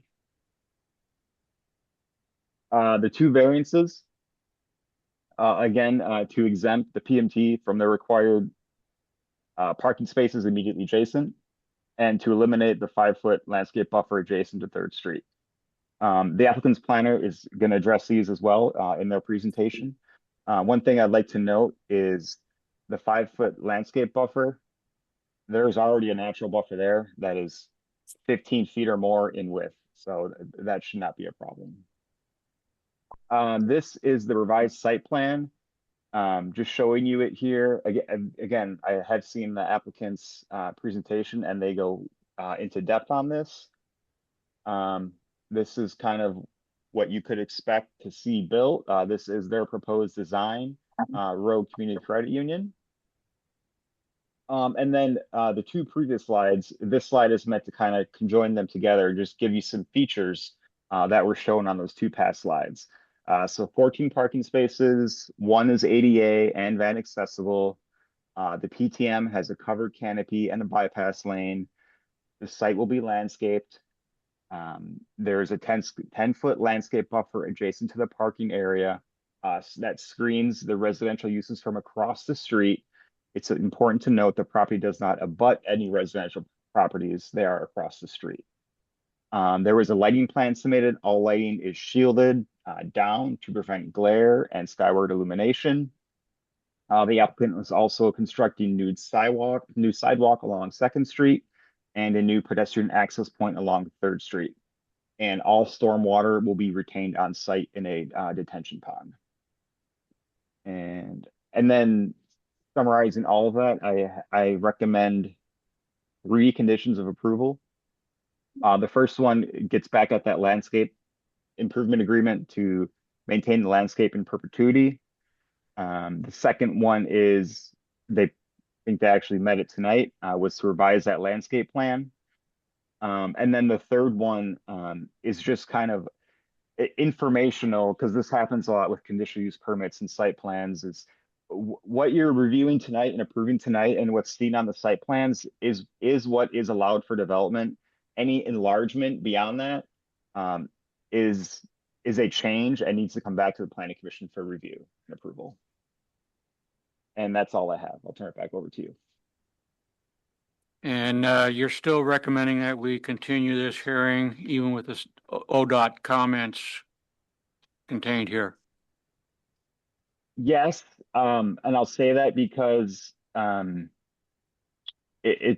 my training and my experience and the hearings I've done and school, anybody in the audience, anybody submitting comment can request the record or the hearing be continued at the first evidentiary hearing. Because of a doctor visit, so yay, I guess. Which is, yay. I think we're gonna mute Miss Gail H here.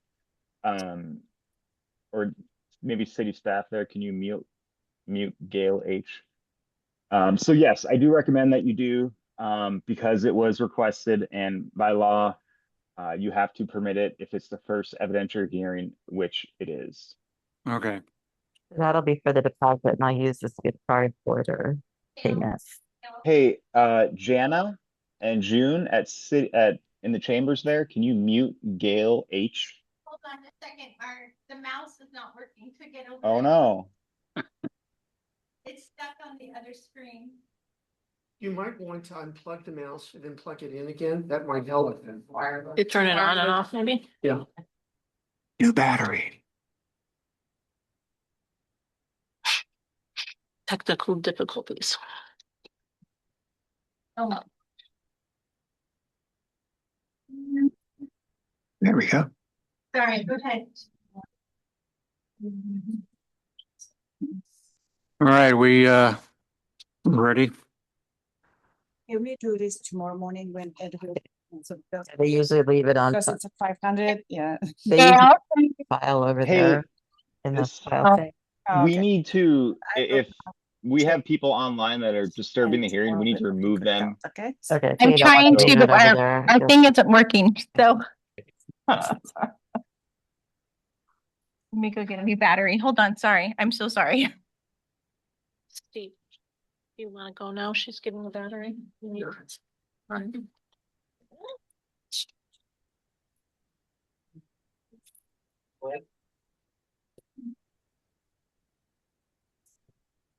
Sorry, horrible time.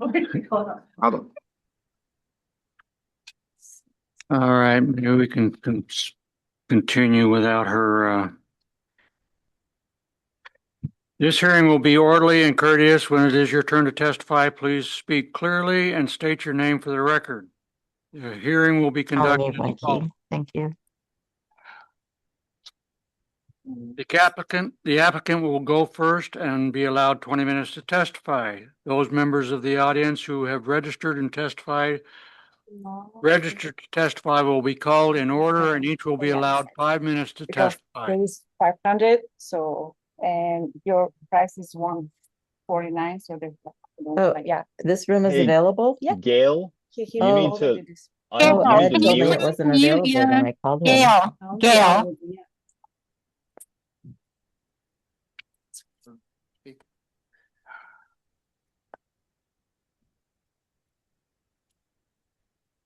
I'm sorry, Amy. We'll get this figured out. Hold on, we're getting there. We're switching mouses real quick. Okay.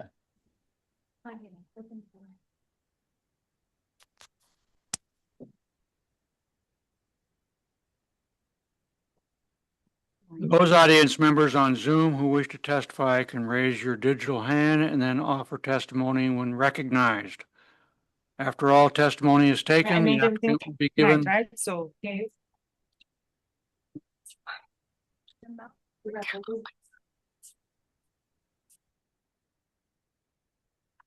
Perfect.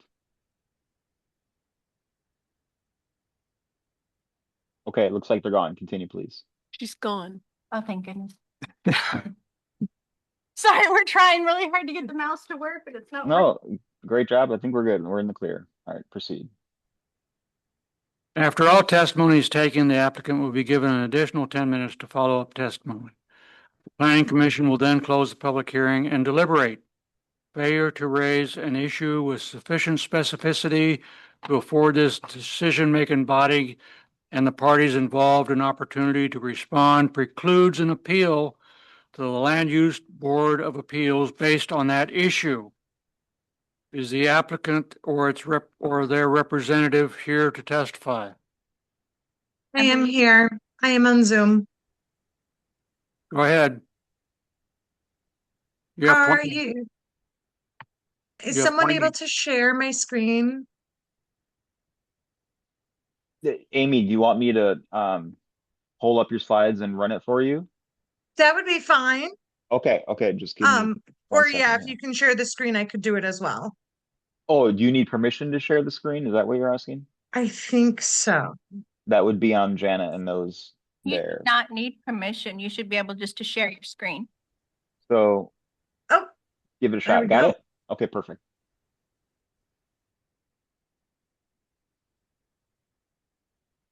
Okay, can everyone see my screen? Yes. Yep. Okay, super. Good evening, commissioners. Thank you for your volunteer service to the city of Bandon. My name is Amy Gunter, Road Planning and Development Services, and I'm representing Road Credit Union, the property owner and the applicant this evening. Thank you, staff, for your comprehensive presentation. The subject property is on the south side of US Highway 101, also known as 2nd Street Southeast. It's mid-block between Michigan Avenue to the east and Southeast June Avenue to the west. The property is 0.38 acres, has 173 feet of frontage on Highway 101 and extends approximately 63 feet to the south. The subject property and those to the north, east, and west are zoned general commercial C2. The properties across 3rd Street to the south are zoned R1 residential. The property abuts Oregon Highway 101, 2nd Street Southeast. On the north side, 101 travels east to west with 4 travel lanes, a center median that transitions to a center turn lane, and has sidewalks along the frontage of the highway, frontage of the property. Highway 101 is a rural principal arterial. It's an access controlled highway with limited accesses to adjacent land use to preserve unhindered vehicular flow. Highway accesses are spaced further apart than your local street system would allow. And to the local streets are to provide access to the adjacent land uses when not provided from the highway. Access spacing standards are governed by the roadway jurisdiction and functional classification, vehicle volume, posted speed. Access spacing standards for roads under ODOT jurisdiction are outlined in Appendix C of the Oregon Highway Plan, and they're in Figure 3-3 of the Bandon Transportation System Plan, the TSP. The south side of the property abutting 3rd Street, which is classified as a local street in the City of Bandon Transportation System Plan. The local streets serve primarily to provide access to adjacent land and to provide service to travel over relatively short distances versus collectors or higher ordered street systems. A developed local street to city standards has 20 feet travel lanes, 8 feet of paved parking on one side, and one side with required 5-foot parking and optional 5-foot sidewalk on one side. The 3rd Street along the frontage of the property is improved with a 20-foot travel width for 2 travel lanes, but it lacks continuous curb gutter sidewalk along either side of the right-of-way. Note within the City of Bandon Transportation System Plan, as well as the street design standards, it talks about the standards apply to new and existing facilities, but existing previously developed local streets shall be permitted to be rebuilt or improved or remain existing substandard width and shall not necessarily be required to install sidewalks, bike lanes, and may be permitted to have drainage ditches and facilities that do not include curbs, gutters, provided that the street complies with minimum pavement width and base rock depths. 3rd Street complies with minimum pavement widths as required in the local streets. The property, as I noted, is in the commercial zone. The proposal is for a single-story credit union branch office with a drive-through personal teller machine known as a PTM. The office use is a permitted use in the commercial zone. The purpose and intent of the commercial zone is to implement the city's comprehensive plan designation of the property, which is commercial, and to provide the orderly growth of the city and promote the economic well-being of the city and provide economic development opportunities for the City of Bandon. This proposal furthers goals of the land use element of the comprehensive plan. The proposed office is an outright permitted use. Conditional uses, which would be required for the drive-up use, are appropriate, desirable, convenient, and sometimes necessary in the zoning district in which they're allowed. And factors such as potential adverse impacts from a conditional use are factored into the decision as well as into the design. And in this case, the applicants have taken measures to implement design features such as additional landscape buffering and a substantial setback from the R1 zone to reduce impacts of the conditional use permit and the impacts to adjacent properties. The proposed building is oriented in the northeast corner of the property. The credit union structure is a little over 2,200 square feet with a lobby entrance facing the west, where the site is accessed from US Highway 101 to enter into the parking area, circulates through the parking area out to 3rd Street. On the south side of the structure is where the proposed PTM is located. I'm going to try, to draw on this. This is the PTM location here. There's a 14-space parking area with a pork chop access from the highway. The parking area has adequate ADA accessibility, and the parking area has been designed in accordance with the standards of Bandon Chapter 17.96 and can be found to comply with the design standards of that chapter. There are pedestrian pathways leading from the public sidewalk along 2nd Street to and through the property and out towards the 3rd Street right-of-way. There is a 2-way vehicle access on the south side of the property that will access 3rd Street, as well as a single access on the east side of the property exiting from the PTM onto 3rd Street. The proposed structure has a modern architectural presence with a low pitch flat roof form, pretty traditional commercial construction. The materials are reflective of typical construction materials on commercial buildings found in a growing commercial business area. The proposed building has a modern form. Exterior materials include composite metal panels, brick facade, sheet metal coping, large aluminum storefront windows and doors, and a ribbon canopy that wraps the facade of the building, and a large entry canopy over the front doors. It can be found that the proposed structure complies with the City of Bandon standards, Chapter 1794 for commercial buildings. The design incorporates the required architectural projections for articulation and relief along the facades. This is the facade that faces Highway 101. More than 50% of this facade has glazing. It's in excess of 60% to provide orientation and interest along the frontage. And storefront windows are a design feature with excessive windows along all the frontages to provide visible facade and publicly viewable areas. This is the back of the building. And then this view is the south side of the structure facing 3rd Street and the PTM and what it will look like. This is the floor plan showing the entry area, the main lobby area, restrooms, back room area, and then the PTM location. Dense landscaping is proposed around the perimeter of the project area. The landscape treatments are proposed to screen appurtenant features like trash recycling enclosure area and power transformers. Trees and shrubs are climate appropriate for the Southern Oregon coast and are selected to avoid destructive root systems. All vegetation will be planted, the minimum separation requirements in the code, as well as the coverage requirements that are spelled out in the code.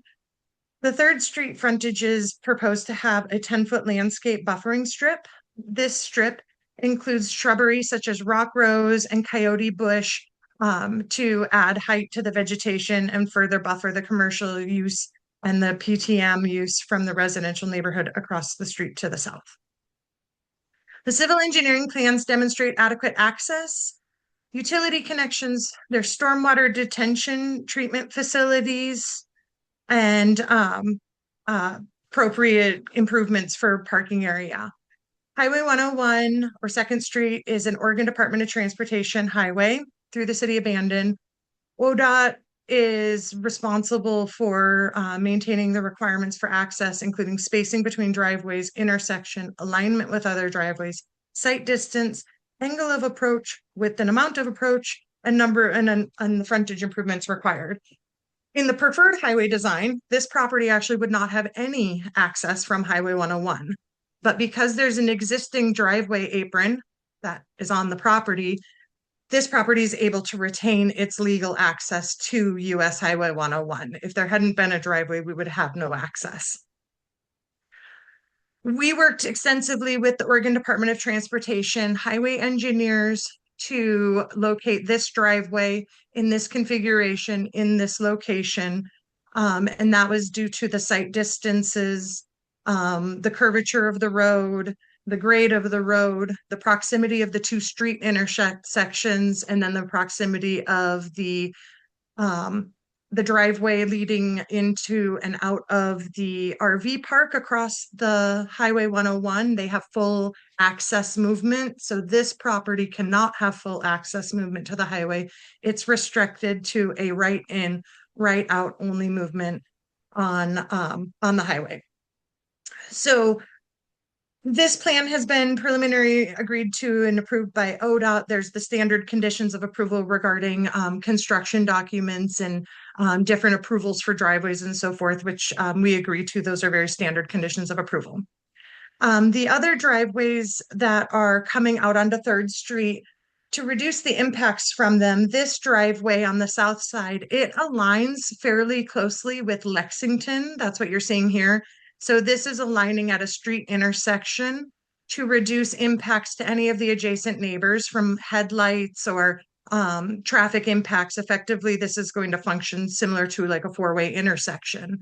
This driveway here, the more narrow driveway that is an exit only driveway out onto 3rd Street for the PTM, this one aligns more closely with an adjacent neighbor's garage, is more aligned with this driveway coming out of this property. This is to reduce some of those impacts of the PTM exiting out onto Third Street. There's a transportation memo and transportation information included in your packet. The proposed credit union estimate generates an estimated net increase of 154 average daily vehicle trips into the transportation system, with 16 peak hour trips and 30 AM peak hour trips and 30 evening peak hour trips. The transportation engineers estimating approximately 50% of the trips would go to Highway 101 and approximately 50% of the trips would use Third Street. As I described before regarding the street improvements, it appears that the non-conforming improvements of Third Street are supported by the code. The City of Bandon Land Development Ordinance requires or describes when a traffic impact analysis is required, and this is found within your packet. But essentially, a TIA is not required for this project because it does not generate more than 200 average daily trips. It does not increase heavy vehicle trips. 20,000 pound gross vehicle trips are not increased. It is not, it has one unrestricted access from the highway presently, which will be changed into a restricted right in, right out access, which is in conformance with ODOT standards. And as we stated, ODOT has reviewed this and believes that this is most consistent with the City of Bandon's transportation system plan, which was just recently updated, I believe, at the beginning of the year, and that the driveway spacing on Third Street complies with the spacing standards for the City of Bandon. The proposal furthers the intent of the comprehensive plan goal 12 and the transportation element of the comprehensive plan by obtaining street improvements along the highway and by providing the exception to the open local access streets and how they comply with the standards. As noted, the drive-through permit requires a conditional use permit. The proposal converts a vacant site to a bank financial institution with a drive-up personal teller machine. A conditional use permit is consistent with the transit corridor's mixed commercial context along US Highway 101 and in the commercial zone. PTM is a unique drive-through use, and it's similar to an ATM, an automatic teller machine, but it's dissimilar to what the code appears to allude to with idling times and wait times and that sort of thing. That's more in line with like a food service. With PTMs, there's fairly short duration of interaction at those teller machines. For any longer types of interactions, people typically go into the bank for personal service. It can be found that the use is allowed in the zone and that the site and dimensions provide adequate area for the proposed use.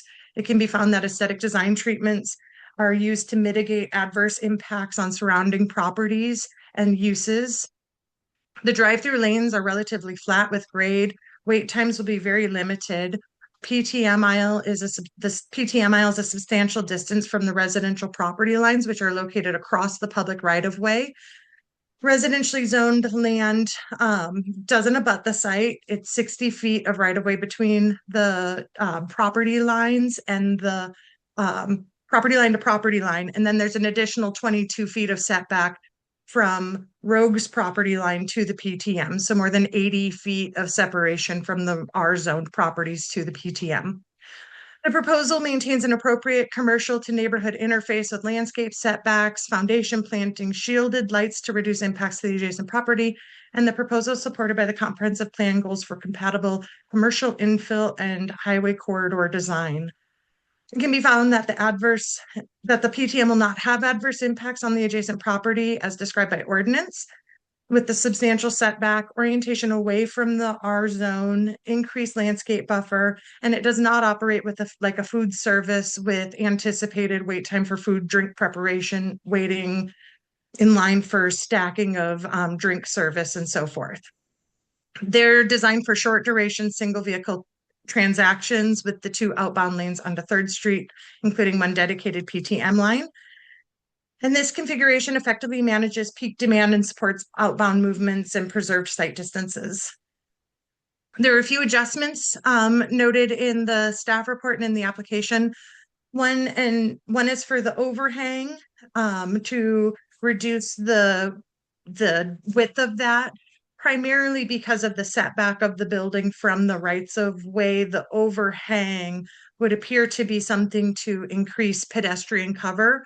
And there is no pedestrian cover over this portion of the building due to the setback.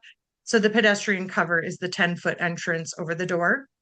The other adjustment is to increase the height of the sign a couple of feet, and that's primarily based on the building design.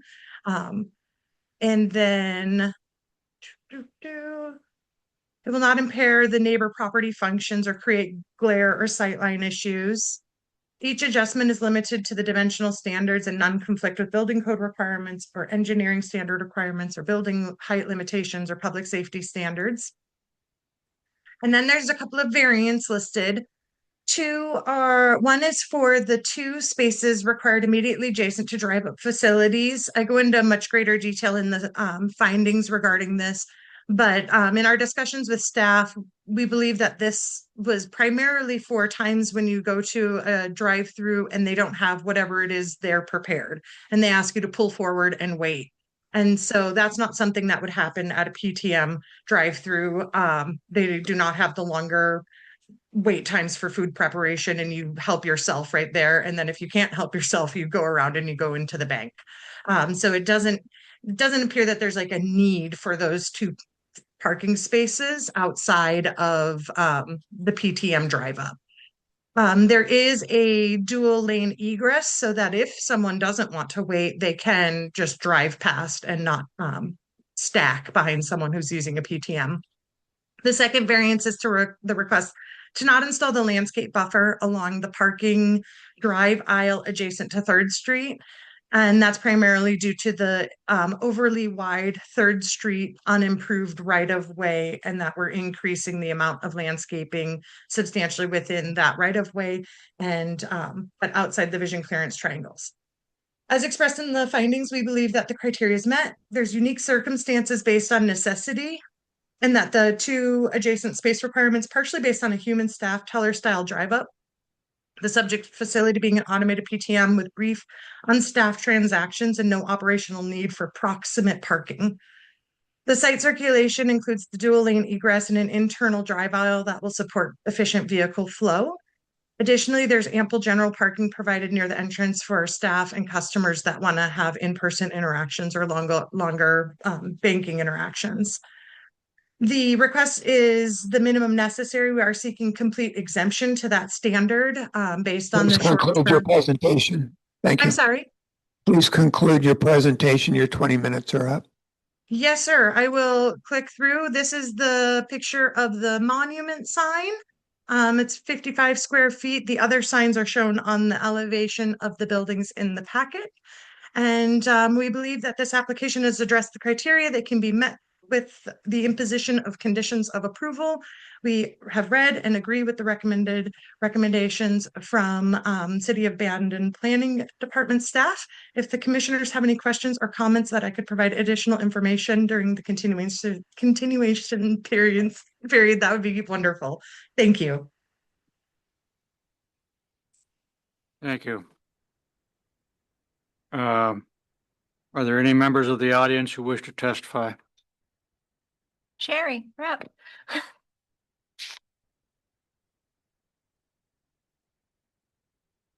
Good evening, Sherry McGrath, P.O. Box 1548 Bandon.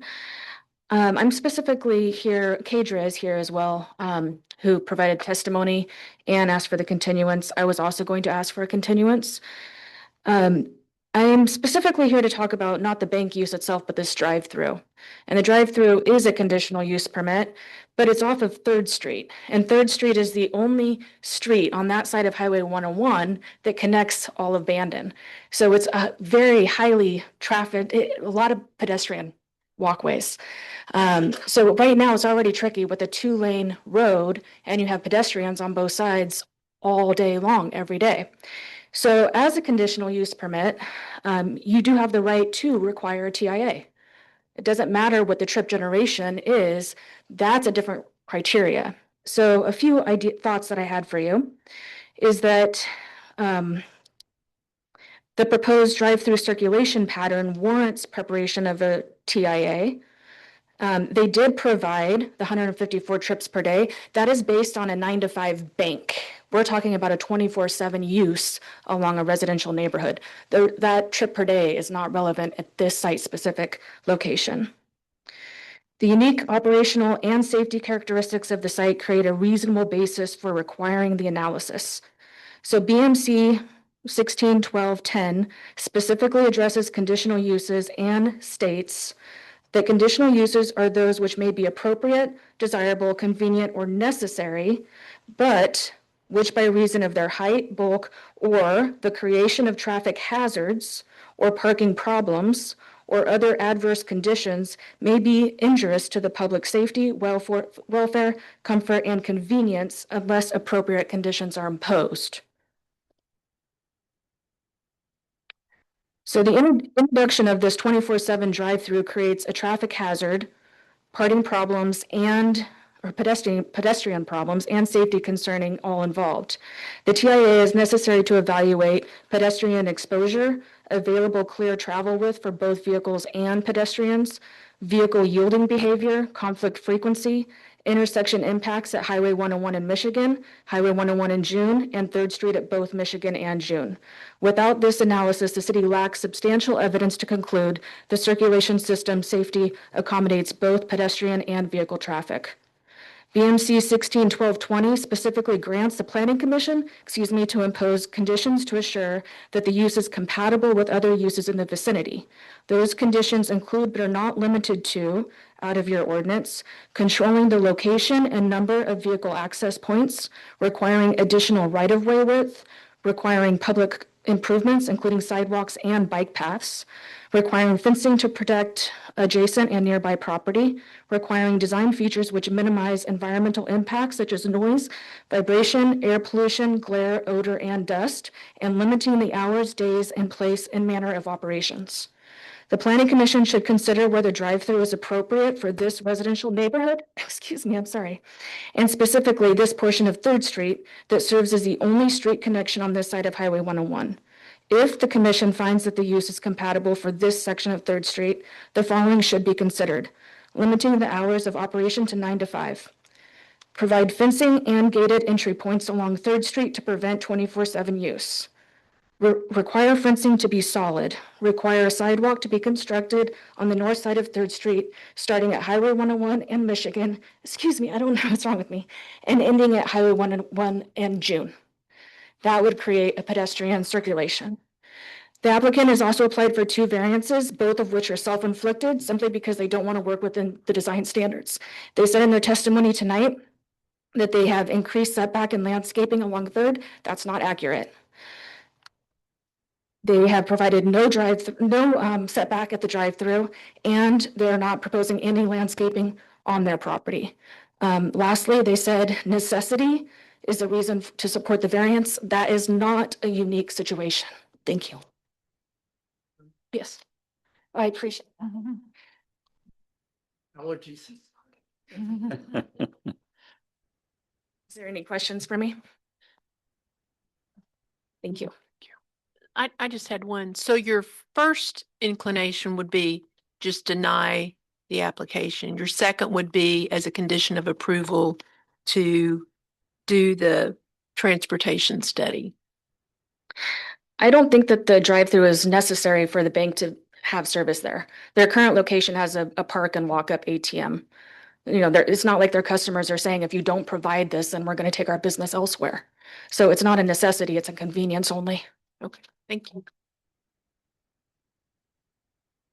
Any more comment? No, sir. Okay, the applicant has a follow-up rebuttal. You have 10 minutes. Do I have rebuttal if there's a continuance? You will be, if we continue this hearing, yes, We have to continue. yeah. We have to continue this, so you will have another opportunity. Yeah. I have some questions for the applicant, if now is the correct time. All right. Well, Thank you.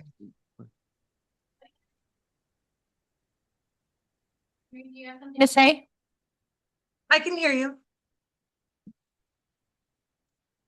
I'm sorry. Oh, so you're saying I should do a rebuttal right now. We're not we're not continuing the hearing, allowing for new information, review of that 7-day record period. Henry, can you help me out here? Yeah, I can. Amy, if you want to rebut what was just immediately said by Sherry Okay. McGrath, feel free to. You're totally welcome to. That will all be on the record. But yeah, Okay. since a continuance has been requested, we'll essentially do this over again. But you'll have an opportunity to kind of dig into the rebuttal a bit more. The issues that were raised by Sherry Okay, great. at the next hearing. Yeah. Got it. Okay. So I think what I would like to do is address some of those concerns that were raised at the next hearing. I'd like to hear what the Planning Commission says as far as some guidance as to what their initial feedback is. And then I will save my rebuttal time for the next hearing. Amy, I have some questions at this time, which you may be able to answer, or you may be able to answer at a future time. Thank you. I'm sorry, I cannot see who's speaking. Bill Frey, Planning Commissioner. Thank you. Oh, thank you. How many, approximately how many customers do you receive at your current location? Do you know that by any chance? I do not know that information. I will see. I do not know if Tony from the bank is on. Okay.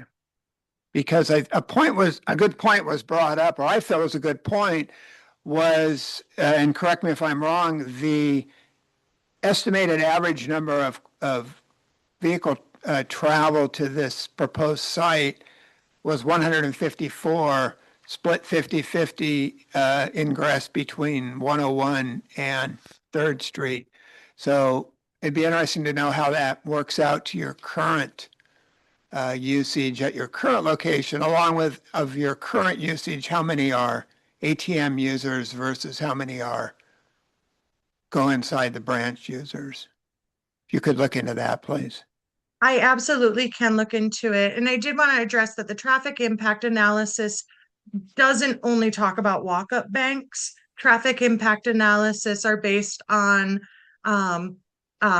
data sourced from a whole bunch of different locations throughout the country.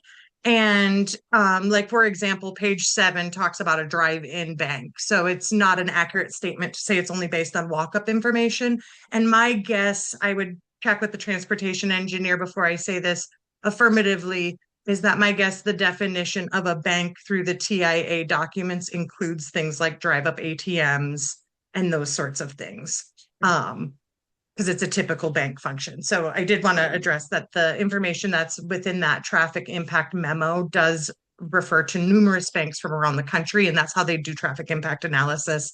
It's not just a count of a bank in Oregon. Okay. But I will, Mr. Fry, get that information from Rogue to the best of our ability to answer your question. And was a few more questions, please. Was a notice of hearing posted at this site? Do we have a affidavit of notice on file, Henry? I'm gonna have to refer to Jana at City Hall there. Usually Jana can it's my understanding the planning staff will prepare the notice and then the applicant will post it on site, or vice versa. Jana, do you have anything to add? Our planning assistant is the one who manages that currently, so I don't have that off the top of my head. I could refer to our files, but I don't have that right now. And I bring that up because I was at the site today and I did not notice a post of hearing either on the property facing Highway 101 or the property facing 3rd Street. Okay. Well, and then it's probably good that it's continued. But I mailed notice did go out. I can tell you that. And I'm familiar with June Street. Does Madison or does not have a protected left turn from southbound? You mean Michigan? I'm sorry, Michigan. Are you aware, do they have a protected left turn for southbound lanes off Highway 101? I can answer that. Sorry, I do not know that. I'm pulling up Google Valerie? Earth to see if it'll No, tell me. there's No. a Berm? berm between the two lanes. Okay. You can only make a right turn from Michigan. Okay. You cannot make a left turn. Can you make a left turn onto Michigan from Highway 1? No, okay, You have to go to June or you have to go to North Street. okay. And that requires people to be on Third Street even longer. Mhm.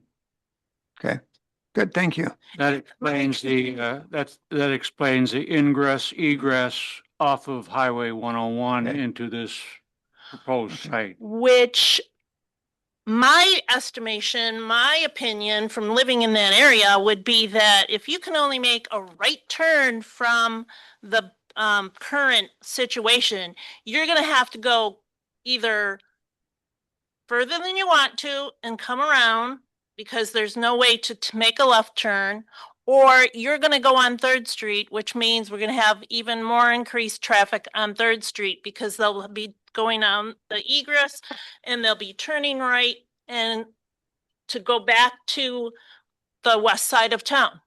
Okay. So it's not a clear cut 50-50 anything. Good, thank you. Yep.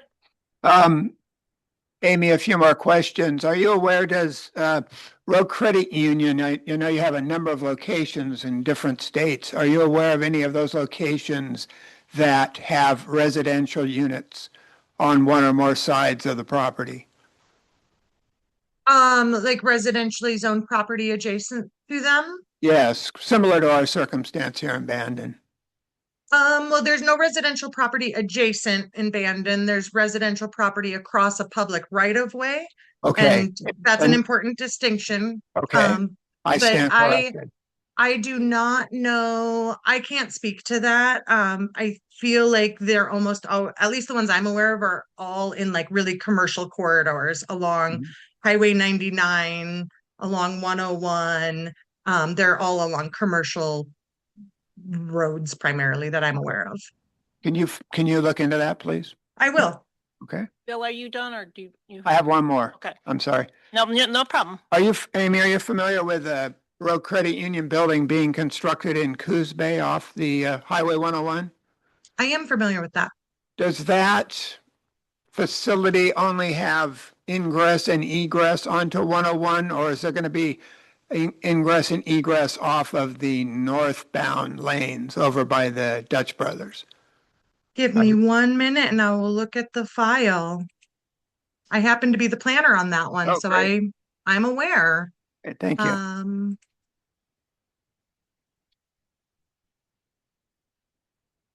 That one has an access from 101 and then provides an access through the adjacent property to whatever the other street is. I believe the roads are split into two ways going one way, two ways going the other. So it has one access off of 101 and then a drive across an adjacent property. I believe there's a Dutch Bros there. Dutch Brothers, yes, huh? So Yeah, you will be able to access that property both if you're on the southbound 101 and if you're on the northbound 101. Is that correct? correct. You'd have to know to drive through the adjacent properties access easement, but you know, once people going to the bank figure it out, they'll be able to use that pattern. But yeah, it has one driveway from 101 and then an easement out the other way. Okay, thank you. You're welcome. That's it. I'm going to anyway. I'm wondering if it's possible to answer this question regarding whether or not an ATM would be a solution for the situation for the residents and would it be acceptable to the credit union itself rather than having the drive-through situation? Having a walk-up only? Yes. It would really. I can't speak to that, but I can ask. Because it would substantially alleviate a lot of the traffic issues, in my opinion. Maybe I'm wrong, but I just see the And I think limiting the hours somehow, I don't know. I agree with Sherry in that regard. Our substandard street is already overtaxed by the veterinarian office and the chiropractor. There are times where you barely can navigate, you can't navigate with a car coming from the south going north. And if there are a lot of big trucks parked at the vet's office, you can't have two-way traffic. You're constantly having to stop. It is an issue for pedestrian. It is an issue for bicyclists. It is an issue for a lot of people already. And that is a concern. This is Henry. Just wanted to make a comment. So just say for instance, the PTM was removed and it was walk-up only. That would make this an outright permitted use. The only reason it's conditional is because of that drive-up use. So if it were removed, the applicant would just go through the commercial design review and go for building permits. They wouldn't come to the Okay, planning commission. thank you for that explanation. Any more questions for the applicant?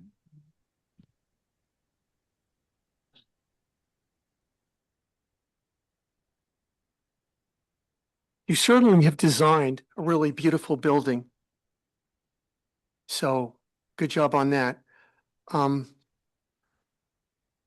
One of the things about the PTM is that's going to be expensive to build.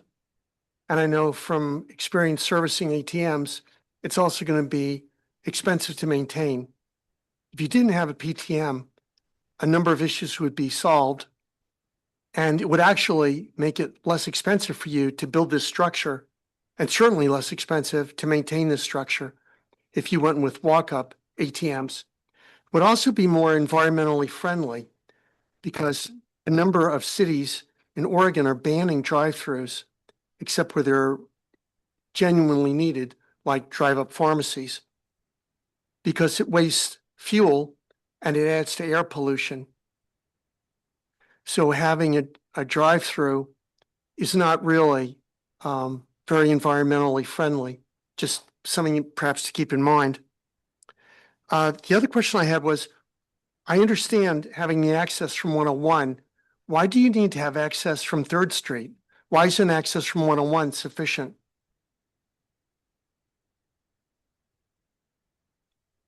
Are you wanting me to answer that question? Yes, please. Mainly for vehicle flow, to only have the one driveway could create congestion issues with having only one access point in and out of the site. It has 2 street frontages, and 3rd Street is a public right of way. ODOT wanted to not have us get any access off the highway, so we definitely had to put some sort of access to 3rd Street to relieve some of the congestion that could have be backed up at the driveway on 101.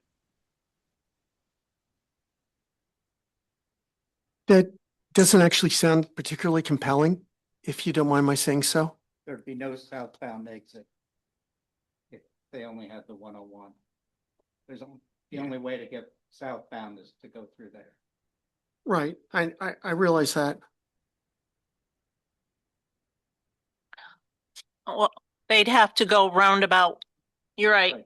They'd have to pass and then they'd have to come back.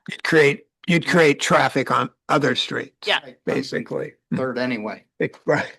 because that's what I do when I go to the vet.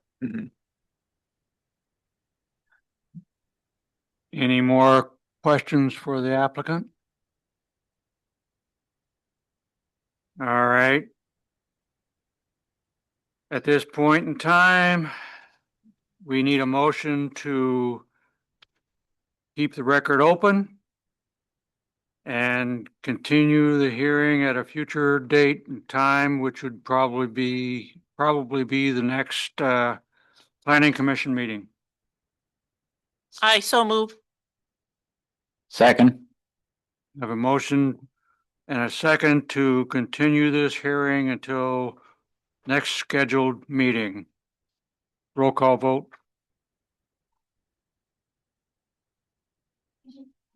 Commissioner Winkle, Yes. Commissioner Friedland, Yes. Vice Chair Jakowski, Yes. Commissioner Pressler, Yes. Commissioner Orsi, Yes. Commissioner Fray. Yes. Thank you. That was so easy. This is Henry. Can you specify and state the date? You Other want than the date next? now? Yes, please. The actual date. The next fourth Thursday of the month of June. I have no idea what that day Okay. is. Well, now that you told me that, I can tell you. The fourth Thursday is June 25th of 25th, June at 1900 hours. June 25. Got it. Okay. We have any old and new business? I have a question, it maybe is under this particular subject. When are the zoning code amendments coming back before the commission? Are we done with them or what? I don't think you're done with No, them. there will be a meeting with city council. When are they gonna be back on the agenda? Yes, I believe. You're talking about housing code? Yes. I can talk about that. We're waiting for the final to come from Cascadia, their final. And then once we receive that, we'll set up a joint meeting with city council, commissioners, the housing committee, as well as Sherry McGrath and a few other people I'm inviting that we deal a lot with in planning that will have some opinions about those updates. So we're hoping maybe in August or September, but we're not 100% sure. Okay, All right. Any other staff comments? thank you. Hearing none. Commissioner comments? Closing commissioner comments? I just had a comment for June, if that's okay. So the memo we got today from ODOT has a number of typos in it. They're typos. Yes, So that would be corrected before it came before us as conditions. I would hope so. Okay. Henry will make sure it's corrected before it comes as condition. Okay, great, So- thank. Okay, just to clarify, the email that ODOT sent with the conditions has typos in it? Yes, Okay, yeah, I can clean those up. thank you. Anybody else? I just have a comment. I did not attend the work session. I had a trip planned for a year with 3 couples from college.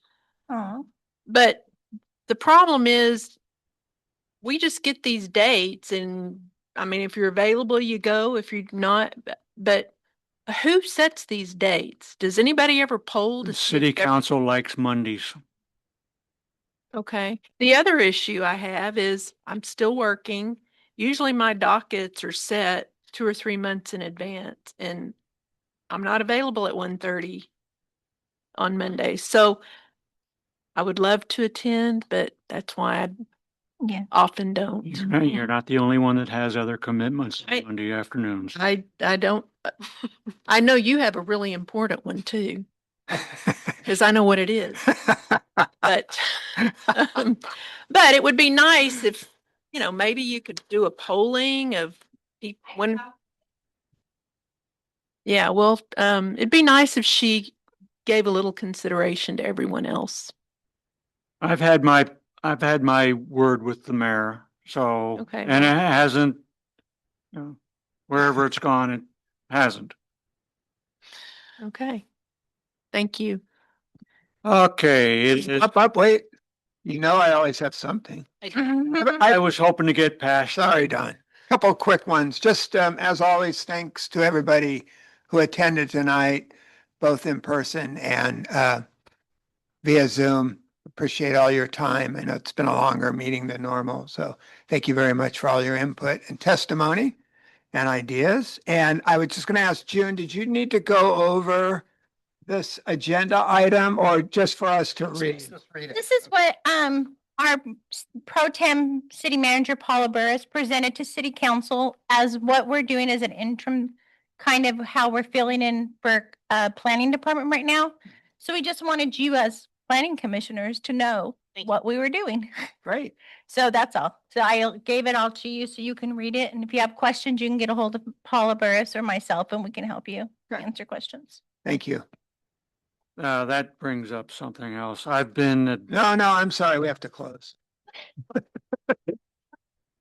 I've been made aware of the fact that the city council has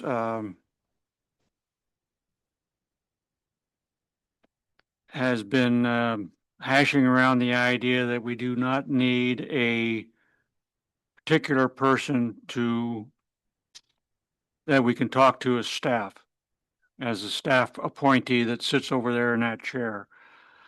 And I think that we need to have that reconsidered, that I think it would be nice for us to direct all our comments to one person like Henry. And if just as an aside, I don't think we can go without having a head of the planning department. And I think we should go back to calling it planning department instead of whatever it is now. Am I allowed to talk yet? Go ahead. I was just going to say, I agree with you. I have been on the planning commission since 2018. It's nothing personal. It's just, we have very serious, complicated issues to deal with. And as you can tell, I struggle with what the right thing is to do sometimes, not for lack of intelligence, but for lack of maybe all the information that I need. And the person sitting in that chair was the person I would go to. I frequently came into City Hall. And I just feel like as commissioner, to do my job properly, that's what I think we require and need. You said it a lot better than I did. Because I like to talk more than you do. Yeah, right. All right. Now, anything else? Okay, it is 9:39. Meeting adjourned.